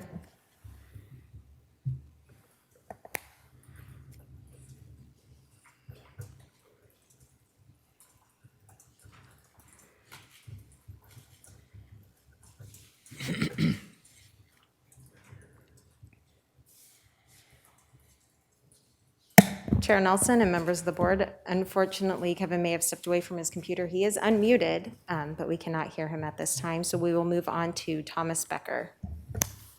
All right, thank you, Mr. Becker. Hi, can you hear me? We can. Okay, good, thank you. This all demonstrates how difficult it is with your new system for people to communicate with you. So anyway, I'd like to say something that last month I was before SBCAG and I gave some statistics, and it concerned the city of Solvang saying that they weren't going to comply with these shutdowns, and then they decided to back away from that. I gave a statistic that if a healthy person, a family of healthy people, drove from LA to Solvang to spend the day in Solvang, they'd be 1,000 times more likely to be killed in the drive to and from Solvang than they would be to be killed by contracting the coronavirus in Solvang. 1,000 times more likely to be killed in the trip than to be killed by coronavirus. However, if a 90-year-old person spent the day in Solvang, their chances of being killed are about equal to that of a bomber crew flying a mission to Berlin during World War II. That's the difference between healthy with no pre-existing conditions and someone who is at risk. Now, the county, your own health people are telling people at risk it's perfectly safe to wear a mask, and you can go out and do whatever you want, I guess. So I don't know. You can't be serious telling people at risk that wearing a mask is going to protect them. It doesn't. You're giving people false sense of safety. And it's probably a good reason why our death rates are so high in this county, is because you and the county health people are telling at-risk people that wearing a mask is going to keep them safe. One of your own county people right now, your own health people said that, oh, you'll be safe if you wear a mask in the house if you're at risk. No, you won't. If you're in a house and somebody brings COVID in and you're wearing a mask, you're going to get it. It's extremely irresponsible for the county and county health officials to suggest to at-risk people that wearing a mask will keep them safe. There's going to be a discussion about housing at SBCAG. They're soliciting comments for an EIR for housing, regional housing. And you know what? If you increase housing density, you increase the likelihood of spreading a disease like this. Safest thing to have is low density, single family home communities. But you pack people into these high density housing situations and you're going to kill them. For instance, the older Hispanic people who are packed into housing up in Santa Maria are being killed at an astonishing rate. And that kind of behavior is actually encouraged by the current 5th District Supervisor and the rest of you, these high density housing projects. You should be ashamed of yourself. And one final thing, people are learning, and I support the restaurants and clubs and all that, but people are actually starting to learn they don't need restaurants now. They don't need hotels. They don't need bars. People are learning to stay at home, cook their own food, and enjoy life at their own homes. Thank you, Mr. Becker. That is your time. Thank you. Were you able to get a hold of either of the two speakers? Chair Nelson and members of the board, Thomas Becker was our final speaker. CEO Misato? Chair Nelson, in case other speakers are still trying to get through, I think there was a question raised by Mr. Caldwell, and I think is an important question to answer because there has been some confusion about the alternate care sites. So Dr. De Reynoso is available and prepared to answer that question. So Dr. De Reynoso? Sharon? There she is. Hi there. With regards to the Sears as an alternate care site, that is not the direction of the state currently. The state's plan for, if we have surge capacity currently in our hospitals, if the need comes for us to have alternate care sites, we would partner up and utilize the what's available in the slow alternate care site if needed, and that's a huge if needed. Right now, our hospitals are quite comfortable and prefer that any expansion to do patient care is within their four walls or on their campus. The issue is getting staff, and so we are supporting our hospitals with regular communication and have sent forth requests to the state for that additional staffing. But again, when we pursued the Sears as an option last year, that was a different time and a different space in the pandemic. It is no longer recommended or preferred by our community healthcare providers or guidance from the state, given what we know about the treatment for hospitalized patients. And again, the primary reason for that is that our shortage is not in beds, but in personnel to help those sick in those beds, correct? That is correct. Thank you, Dr. Del Reynoso and Supervisor Williams. Supervisor Hartman? Yes, thank you. I just wanted to respond to Mr. Becker. The position with the shutdown order is we're safest, all of us, staying home and not traveling and not being out. If we are out, then wear masks and social distance. So I just think that's important to emphasize again and again. Thank you, Supervisor Hartman. And I think that Dr. Del Reynoso did cover the surge capacity when we talked about having 0% ICU beds that our hospitals, and I think all of us were hearing from our local hospitals that there's still significant surge capacity.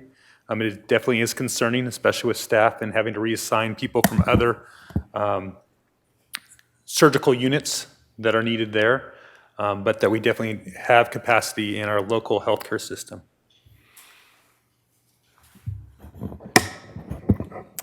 Chair Nelson and members of the board, I do believe I got Kevin on the line. Great.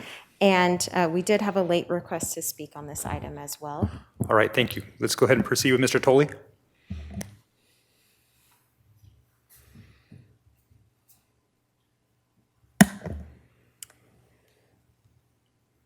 And Mr. Twoey, if you can please just ensure that your cell phone on the top left does not say mute and hit *6 to begin your comments. You are still muted on our end.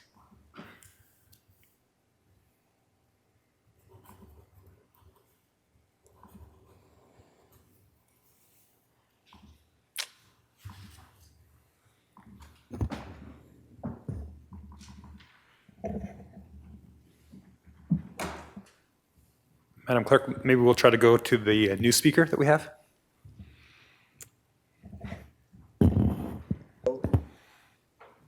This is Kevin Toohey. Can you hear me? Oh, yes, sir. Welcome. Oh, good. Thank you. It's a bit of a challenge. Lost you again.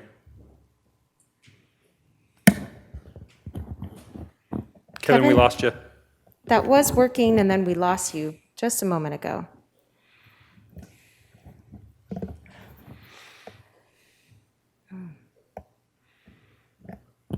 Mr. Tolley, we're definitely interested in what you have to say. So, I see you popping back up again. Let's give it a try.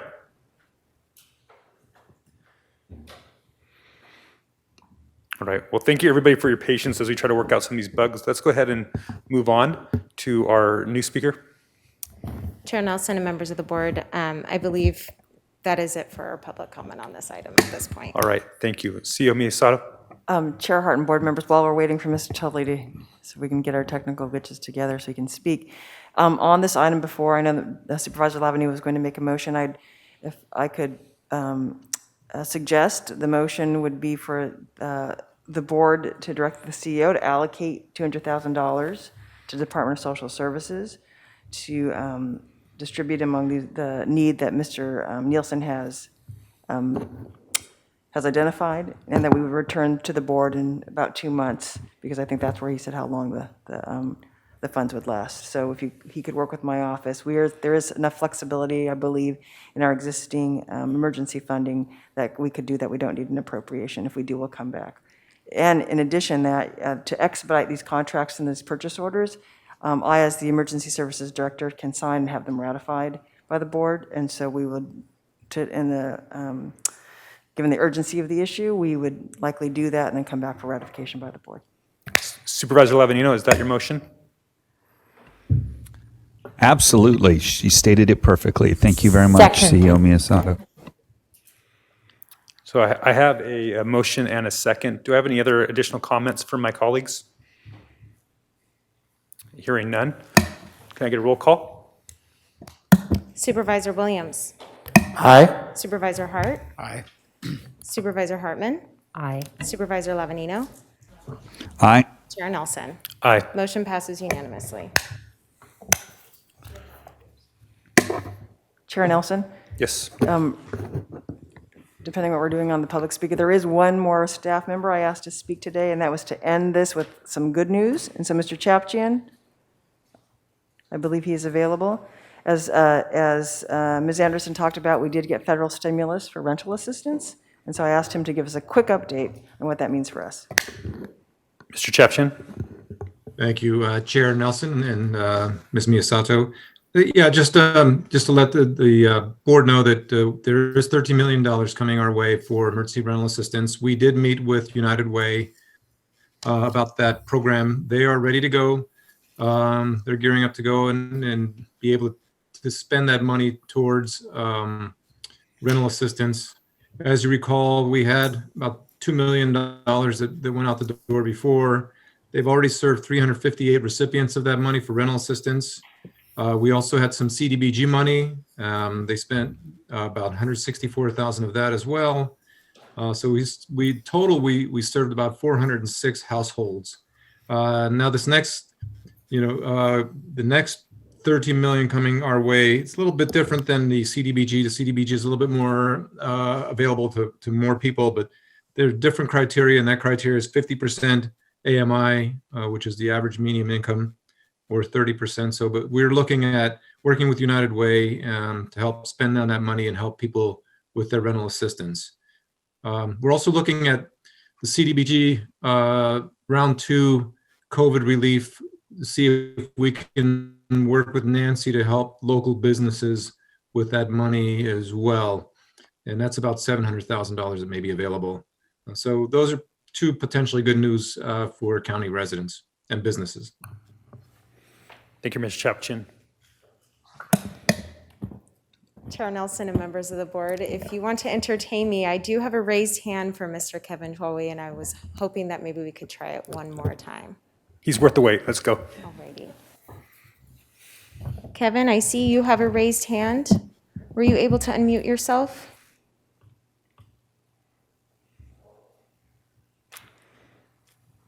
My apologies for any complications at this time, and perhaps I'll reach out to him on break. That'd be great. I'd really appreciate hearing from him if you want to get some public record, something into the public record, maybe an email or whatnot. So at this time, we will close, or sorry, we will not close. We will now recess to closed session. County Council, will you please read the items for consideration? Chair and Supervisors, today in closed session, the board is agendized to consider only one matter, and that is conference with labor negotiators for all bargaining units, unrepresented employees, managers, and executives. The agency representatives are County Executive Officer Miyasato and Human Resources Director De Guevara. My estimate is about 1 hour on this, and I wanted to comment very briefly on the last item to just note that the discussion about procurement is being done under Chapter 12 Emergency Management, which is a power in the emergency ordinance that the board had enacted some years ago, which is an express power of the CEO as Director of Emergency Services. Thank you, Mr. Gazzoni. We will return from closed session at 1:45. Thank you.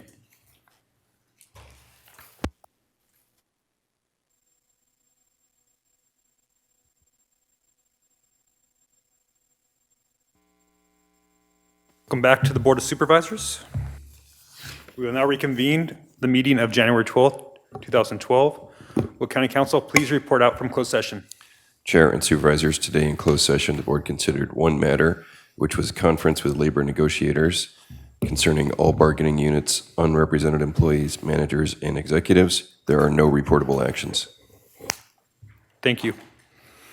As a matter of agenda management here, we're going to skip to item D3 so that we can cut loose SP SIRS.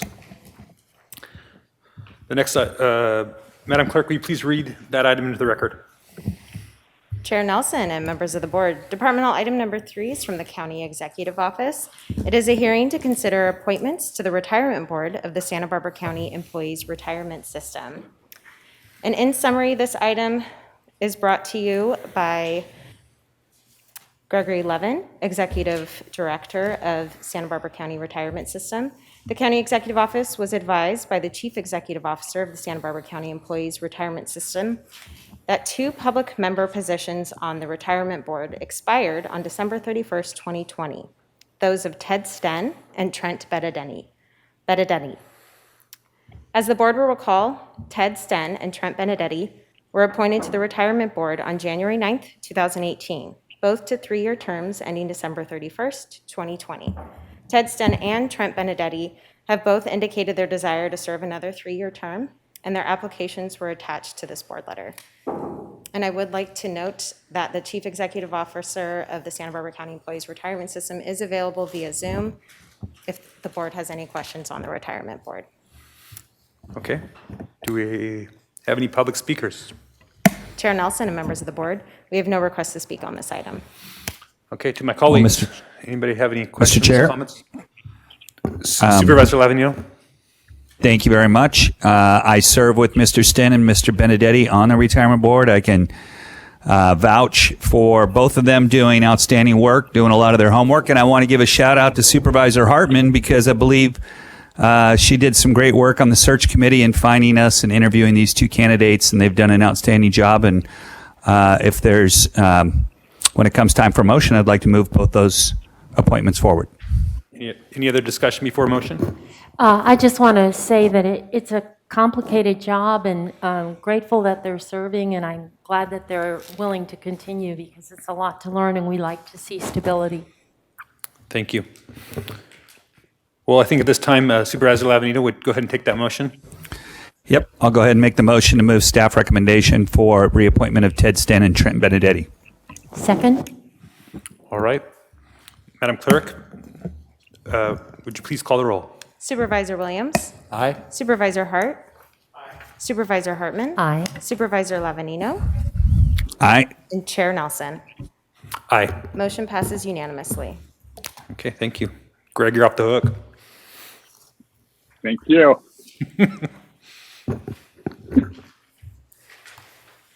Okay, now the next item is Department Item 2. Madam Clerk, would you please read that item into the record? Chair Nelson and members of the board, departmental item number 2 is from the County Executive Office. It is a hearing to consider the Board of Supervisors 2021 appointments to boards, commissions, and committees. And as the board will recall, each January, the Board of Supervisors considers appointments to boards, commissions, and committees on which a member or members of the Board of Supervisors serve. We have 3 attachments related to this item today. Attachment 1 is a list of boards, commissions, and committees on which a member or members of the board serve. Attachment 2 reflects the current Board of Supervisors appointments. And our final attachment 3 reflects the current Board of Supervisors appointments organized by supervisor. As the board will see on the screen, this year we have created a spreadsheet to track any and all changes as we go through the list of boards, commissions, and committees. I recommend we use attachment 2 of today's staff report as our guide. I will now turn this over to Chair Nelson and the members of the board for further discussion. Okay, thank you. Before we get started, do we have any public comment on this item? Chair Nelson and members of the board, we have no request to speak on this item. All right, so I will try to move us along on this one. I guess we'll start with the Adult and Aging Network, so we're going to go in alphabetical order through these. Currently, that is Supervisor Williams and Supervisor Hartman. Are both of you still interested in being involved in that? I am. I am interested, but I also know that a certain new member doesn't have as many assignments, so I'd be happy to surrender it, especially since we just hopefully solved one of the bigger issues that they're dealing with right now today with the meal delivery issue, or at least made progress with. Supervisor Williams, while I would appreciate the offer, there are a couple other items that I want to jump on. I'm a little bit later down in the list, and so maybe we can come back to that, but I think I'm going to be able to add a little bit more onto the 4th District's plate than I have in the past, or that has been in the past. Great. So I'm happy to continue on. Okay, thank you. Area Agency on Aging, the Central Coast Commission for Senior Citizens. Currently, the appointee is Supervisor Lavanino. Would love to stay on. All right. Anybody else? Something I thought might be helpful, and especially as a new member, there are some things that I know that some of you will not want to get off of that you are currently on. I'm going to let you know that I may be interested in that someday. So just to kind of put those bugs in your ear, and I invite the rest of you to do the same, because if it's something that somebody feels strongly about, I've watched a few of these meetings and we don't know that about each other. So it might be a good opportunity for us to mention that. Not that it's a pressure thing, but it's an opportunity to have that discussion openly. So if with no objections, Supervisor Lavanino will move forward on the Area Agency on Aging. Next item up would be Beach Erosion Authority for Control, Operations, and Nourishment, that are known as Beacon. I think we have Supervisor Williams, Supervisor Hart, and I think we have an alternate in Supervisor Hartman. Is everybody happy with their current roles? Absolutely. Okay, seeing some nods. And just so a new supervisor, even though I've watched this many times, that's mostly a South County issue that you guys have on Beacon. Is that typically why it's been represented by supervisors that have? Yes. Okay. It is organized by what's called a littoral cell. So it's not precisely South County, it's precisely everything south of the San Ynez River outflow. Okay. So that means predominantly South County, but it's because the sand flow out of what used to be, a lot out of the mountains from the San Ynez River is affected all the way down till a large trench that is proximate to Port Hueneme. So it's pretty much everywhere from the San Ynez River mouth to Port Hueneme. That's Seems appropriate that 3 of you are on that. So thank you for the explanation. That's helpful for me. Next one up is Behavioral Wellness Commission. Currently, we have Supervisor Hart as our member to that commission. And I'd like to continue. The commission's working really well these days. Kudos to the past chair, Sharon Byrne, who has just now passed the torch to a new member. But I enjoy working with the department and the commission. Thank you. It's important work, and we appreciate your service. Next item up is California State Association of Counties, CSAC. Currently, our regular member is Supervisor Williams, and our alternate member is Supervisor Hart. This is something I am interested in at some point, but I can come to those meetings, whether I'm a appointed member or not, to our CSAC meetings. So I'm happy to let you guys both stay there or to pick up either an alternate role or whatnot.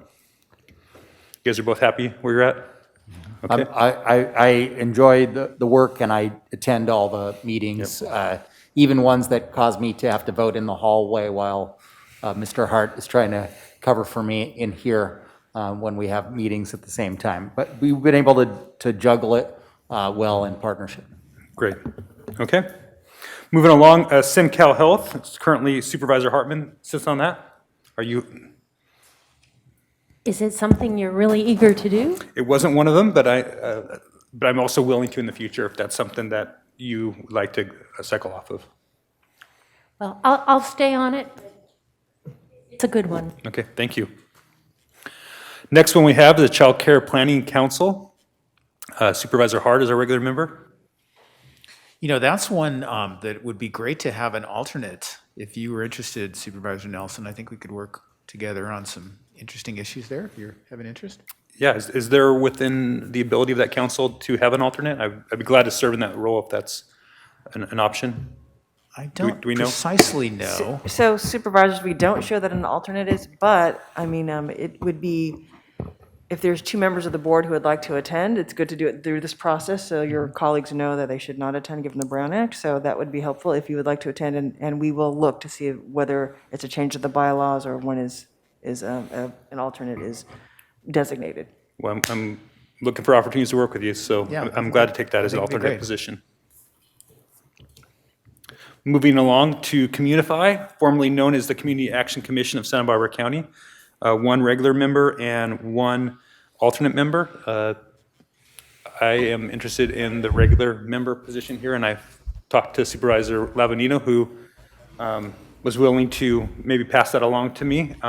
But you're next in line as the alternate. Are you okay with me taking the regular member spot? I'll stay as alternate. All right. Thank you, Supervisor Hartman. So we got that. Next one is the Community Corrections Partnership CCP representative. Currently, that position is Supervisor Hart.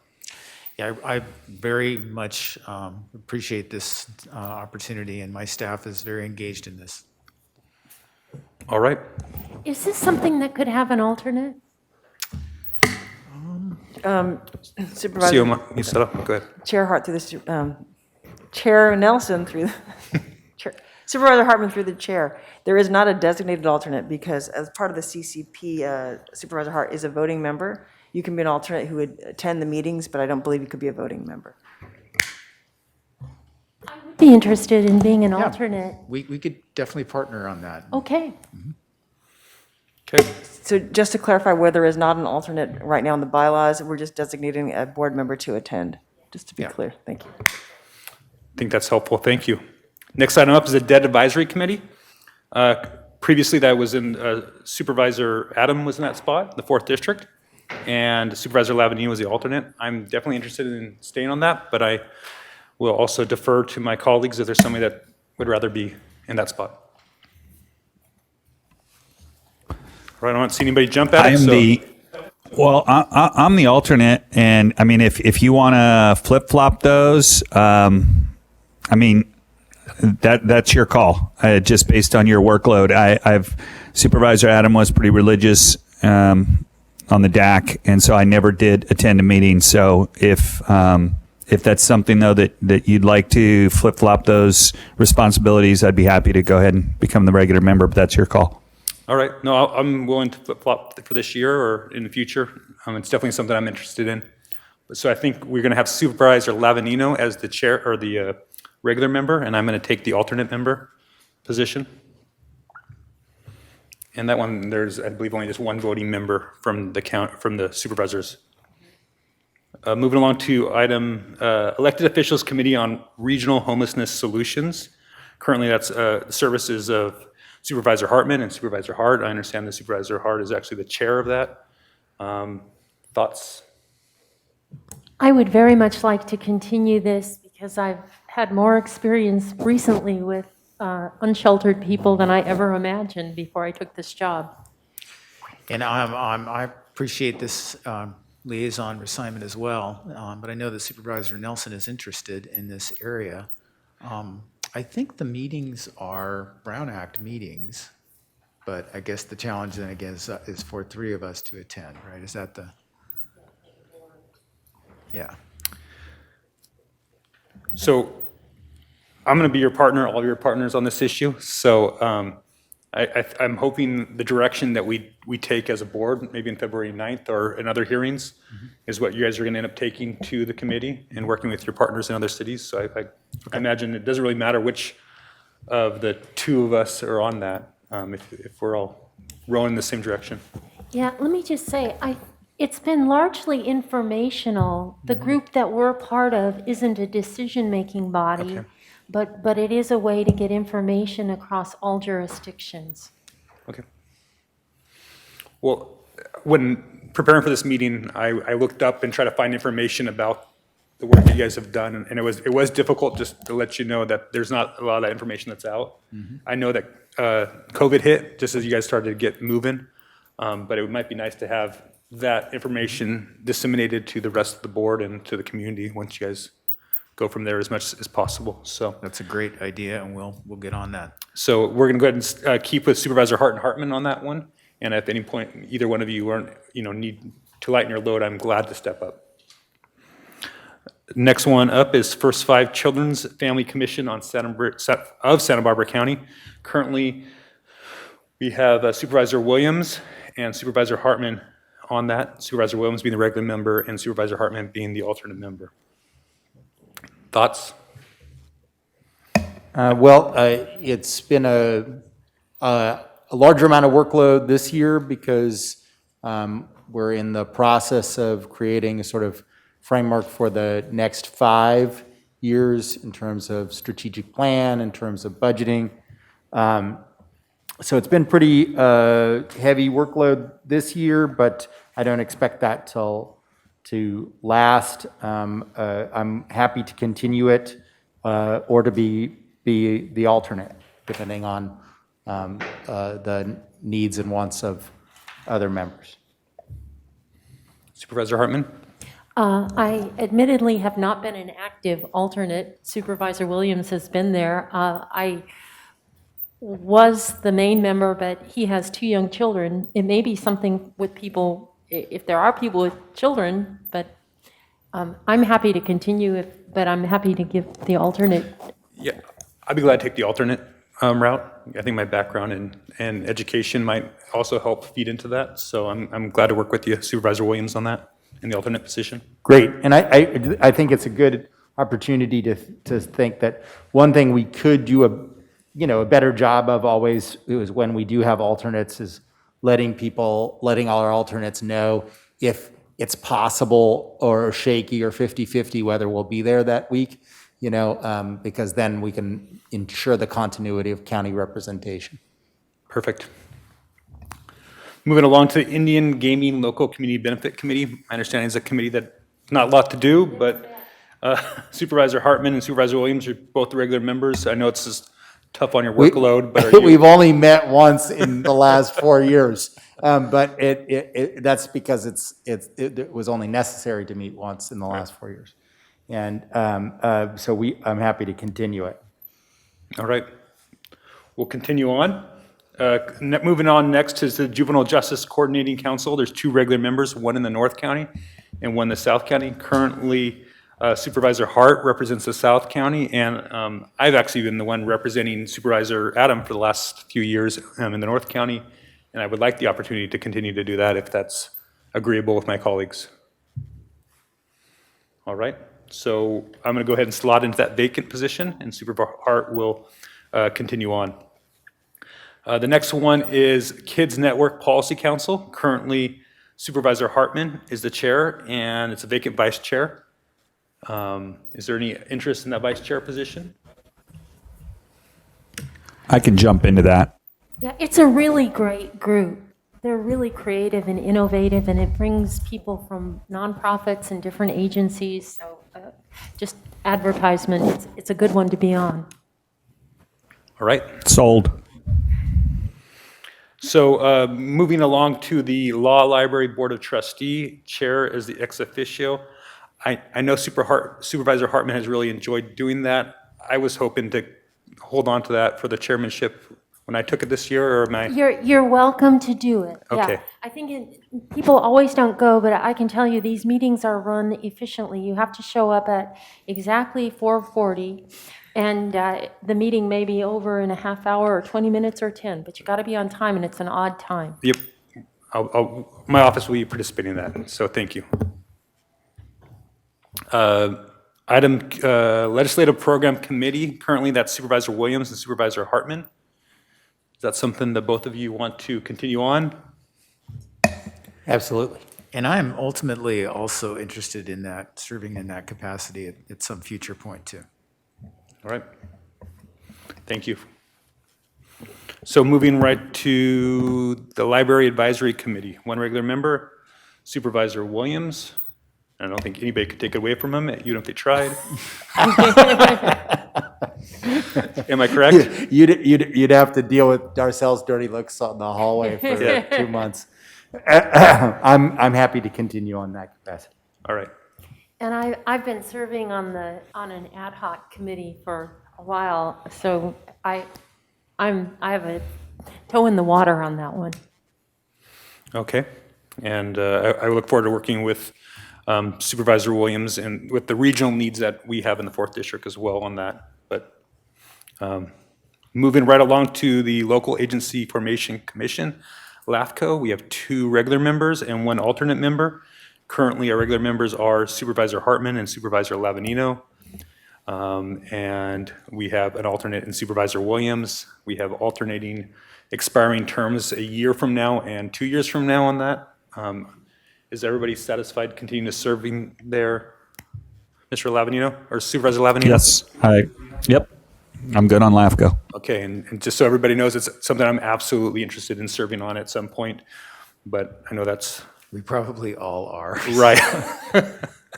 So, anyway, moving along to Multi-Jurisdictional Solid Waste Task Force, 2 regular members. Currently, that's Supervisor Hartman and Supervisor Williams. I was very excited about this appointment when I first got it because I served on it when the city, as a city member, but I don't think we've had a single meeting since I got on it 2 years ago. So you could be on it, I could be on it. I'm not sure what difference it would make if it never meets. You get credit for being active in one more committee.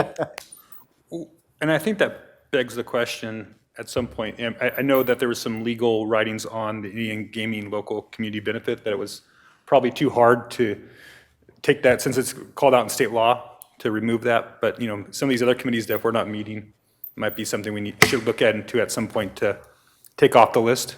Chair Nelson, we could do that. On the Indian gaming, you're right, we continue to hold it even though it's been essentially defunct because there's been no funding. Right. But we continue to have board appointments, so in case there is more money that comes through in any year, we're not hampered by that. Okay. Supervisor Williams is not interested in continuing on that. I would be willing to serve as the alternate, and I think there might be an opportunity to use that vehicle to have a little more regional conversation about solid waste, particularly given what's happened recently. We might have to resurrect it because of the life of the landfill issues, sure. Yeah, exactly. And I guess that's the other question. This is mostly a South County committee at this point? I think so. So, I mean, if the North County was, my constituents and my area was part of this, I would definitely be interested in trash. But if that's part of the conversation, I'm interested too, but I don't know that it is. Supervisor Hartman. Thus far, it's been a coordination body with the city, Goleta, Santa Barbara. Yeah. The For city of Santa Tahigas? Barbara and Goleta and the county. Okay. Supervisor Hartman. Oh, and to my knowledge, it's never met, but I think we should find out because we do have a lot of issues. All right, thank you. So I think we're going to have Supervisor Hart, did you say that you wanted on it? Was that, let me clarify here. Yeah, I'm happy to Okay, give I that. would- I would appreciate that. Think you may have dealt with some of those issues I too at did the have city. same tracking history, exactly. I think Falcone would be mad that I surrendered it to you, but She'll understand the context. Moving right along to the National Association of Counties, NACO representative. Currently, that's Supervisor Lavanino is our regular member, and Supervisor Williams as our alternate member. Again, Well, with 1 year in re-election and 1 year in COVID, I never got to do anything with it, and I'd like to get a chance as an alternate to do something at some point. Yeah, I was going to say, I basically had 1 year and then 1 COVID year, so it, really enjoy the work, and they do a lot of. They have really moved into a online presence, so maybe it's something that is going to benefit NACO in the long run. But I would love to stay as a regular member. And I just want to say I appreciate that Supervisor Lavanino and Supervisor Williams let me go in their stead this March. And it was fascinating because it was literally the weekend before the country shut down. And there was a presentation about this thing called COVID-19 that I still remember. Greg, why do you think we sent you? Little did you know. Well, so we're going to status quo on that. Moving on to the Psychiatric Health Facility Governing Board, 1 regular member and 1 alternate member. Currently, we have Supervisor Williams as the regular member and Supervisor Hart as the alternate member. Well, I'll just say that this is a real fascinating and different. It's an oversight board. It is not a policy board. The meetings tend to go very fast because it's all staff of different wings of the county. I recommend that we probably should rotate this just so that all of us get to understand the nuts and bolts of what happens at the PUF. I know a lot more, even though I had served 2 years on the Behavioral Wellness Commission. I know a lot more about the PUF functioning, like down to how many times everybody's got to wash their hands and how much trouble do we get in if we don't. So it's I would suggest that it become a practice for us to rotate just so that the entire board knows the functions of the PUF.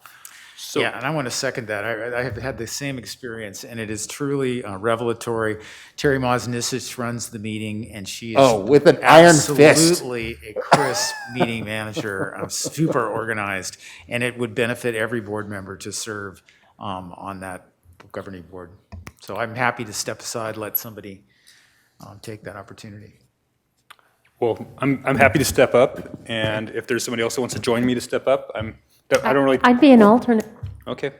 So if Supervisor Lavanino doesn't have any objection, I'll go ahead. I was the first. I think I was the first person to serve on that board, and I totally agree with Doss. It is a real eye opener of what we are required to do there, and it makes you look for alternatives very quickly. Thank you. I think it's been great having this discussion. So Nelson as regular member and Hartman as alternate. Retirement Board of SB SIRS. Currently, that's the Supervisor Lavanino's in that position, and it's another year in his term on that. And we all. And I'm still learning, and I love the work. All right. And that's a someday one for Supervisor Nelson. So. And then moving along to the Funders Collaborative of Home for Good. Currently that's Supervisor Williams and Supervisor Lavanino. This is another one that's dealing with some of our housing and homelessness issues. Supervisor Williams, are you still interested in serving?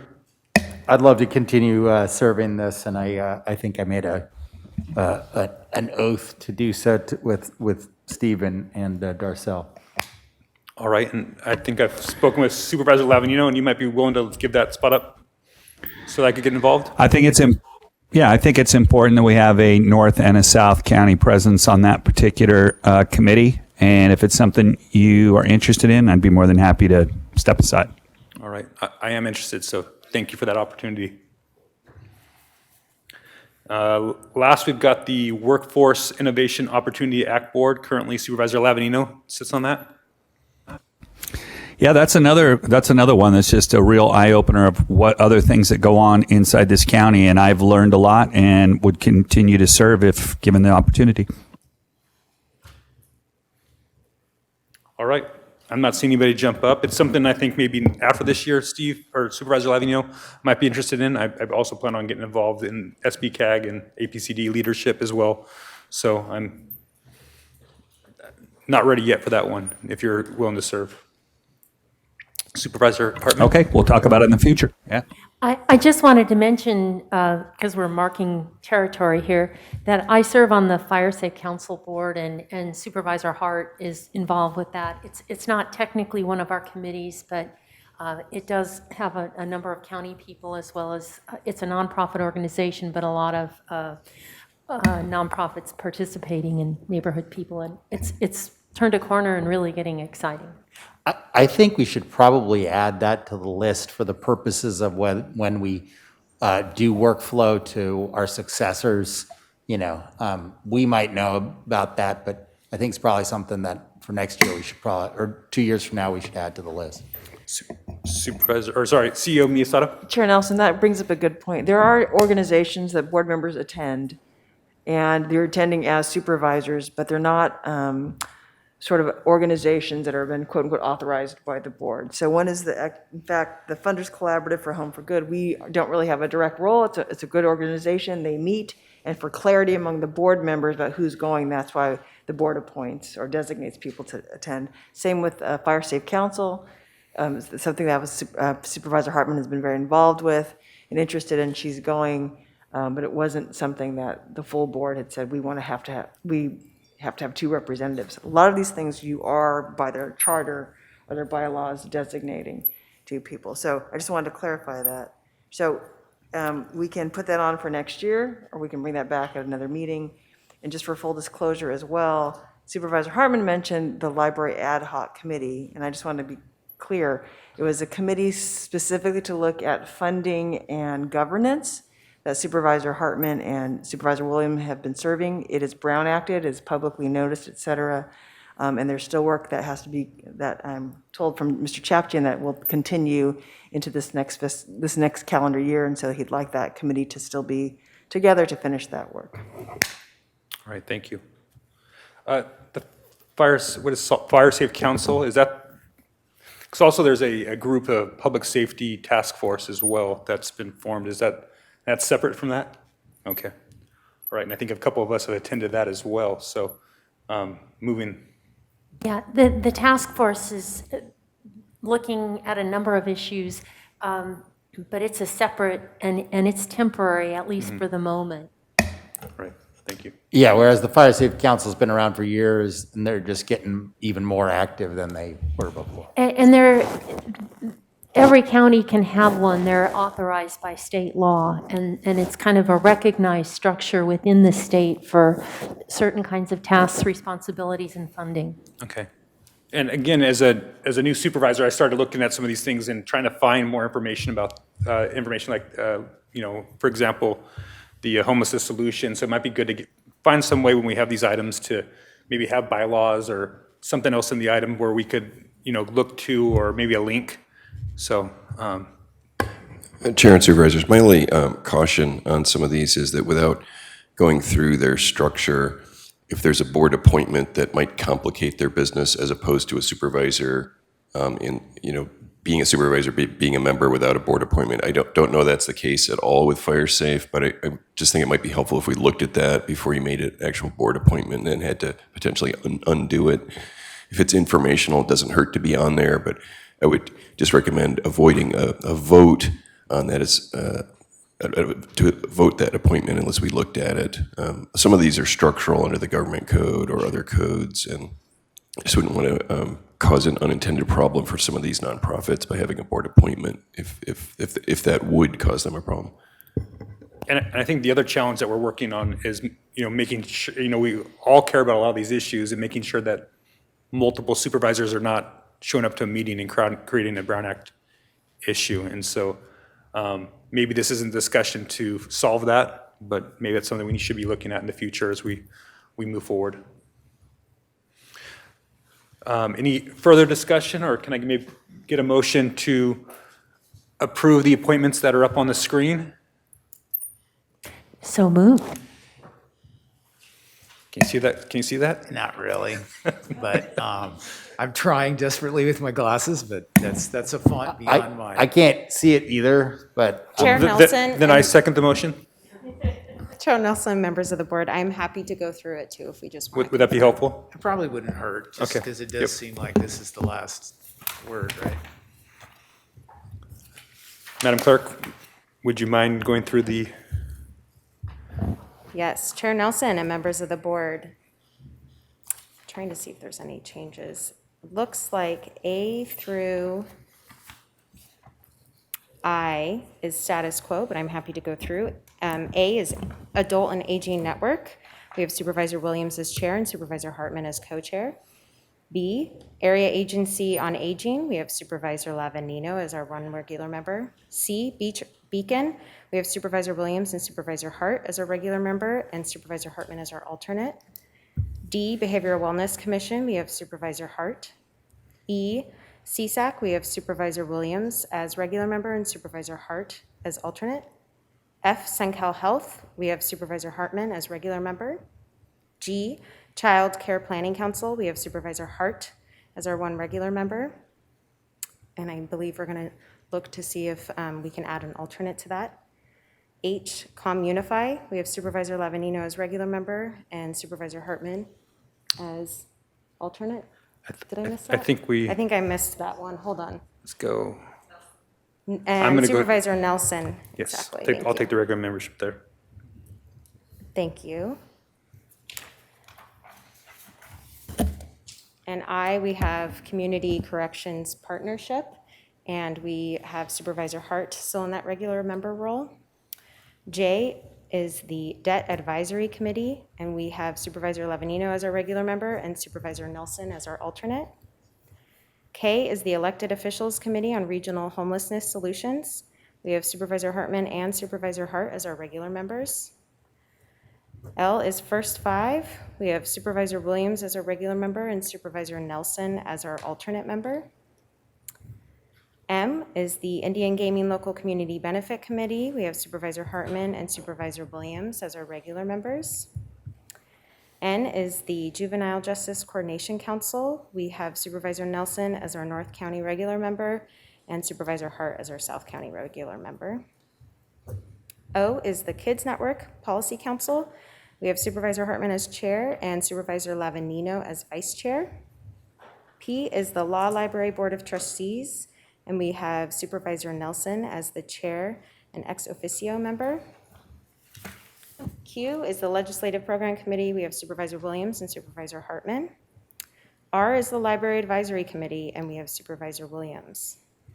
S is the Local Agency Formation Commission, that is LAFCO, and we are staying status quo with Supervisor Hartman and Lavanino as our regular members and Supervisor Williams as our alternate member. T is the Multi-Jurisdictional Solid Waste Task Force, and we have Supervisor Hartman and Supervisor Hart as regular members. And U is the National Association of Counties, NACO, and Supervisor Lavanino as our regular member and Supervisor Williams as our alternate member. V is the Psychiatric Health Facility Governing Board. We have Supervisor Nelson as our regular member and Supervisor Hartman as our alternate. And W is the Retirement Board of the Santa Barbara County Employees Retirement System, and we are status quo with that, with Supervisor Lavanino in that role. X is the Founders Collaborative of Home for Good, and we have Supervisor Williams and Supervisor Nelson as regular members. And last but not least, we have Y, Workforce Innovation Opportunity Act Board. We have one regular member, and that's Supervisor Lavanino. So I believe, is that consistent with your motion, Supervisor Hartman? Yes. Can I get a second? I will second it. All right. Madam Clerk, please proceed with roll call. Supervisor Williams. Aye. Supervisor Hart. Aye. Supervisor Hartman. Aye. Supervisor Lavanino. Aye. And Chair Nelson. Aye. Motion passes unanimously.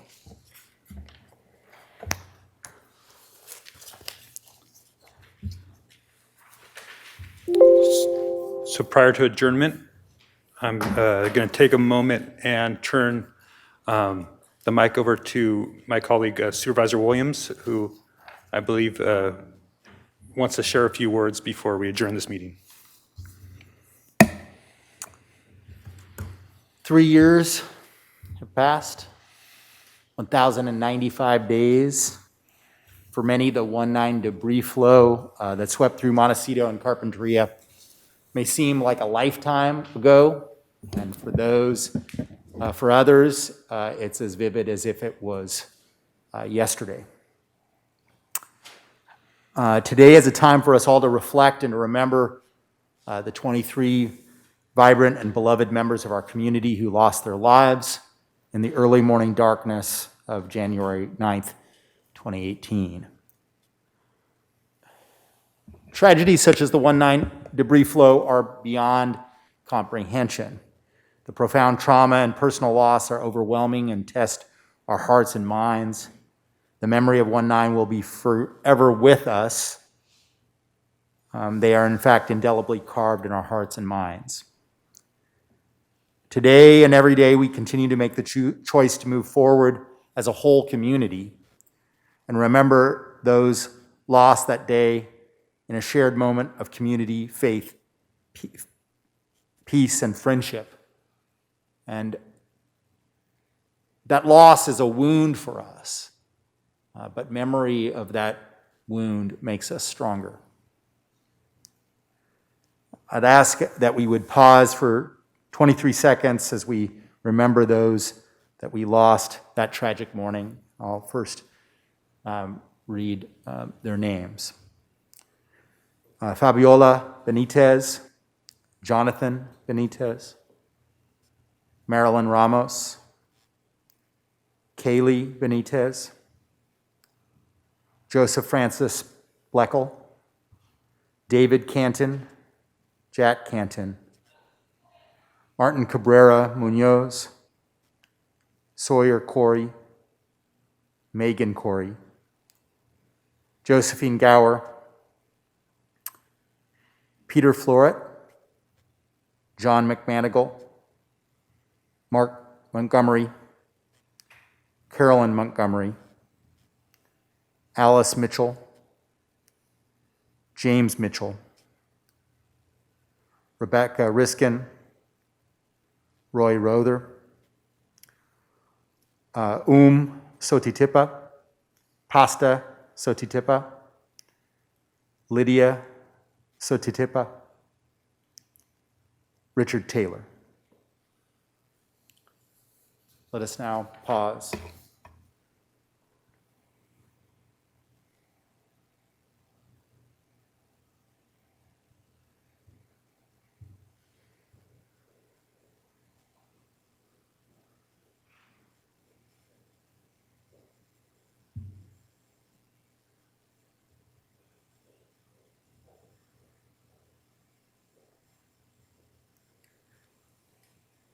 On behalf of the county and myself, I'd like to offer my deepest condolences and pledge to continue to support the families of those who lost loved ones, as well as support the Montecito community as we continue walking along the path to recovery together, and the path to rebuild, renew, and emerge as a stronger and more resilient community.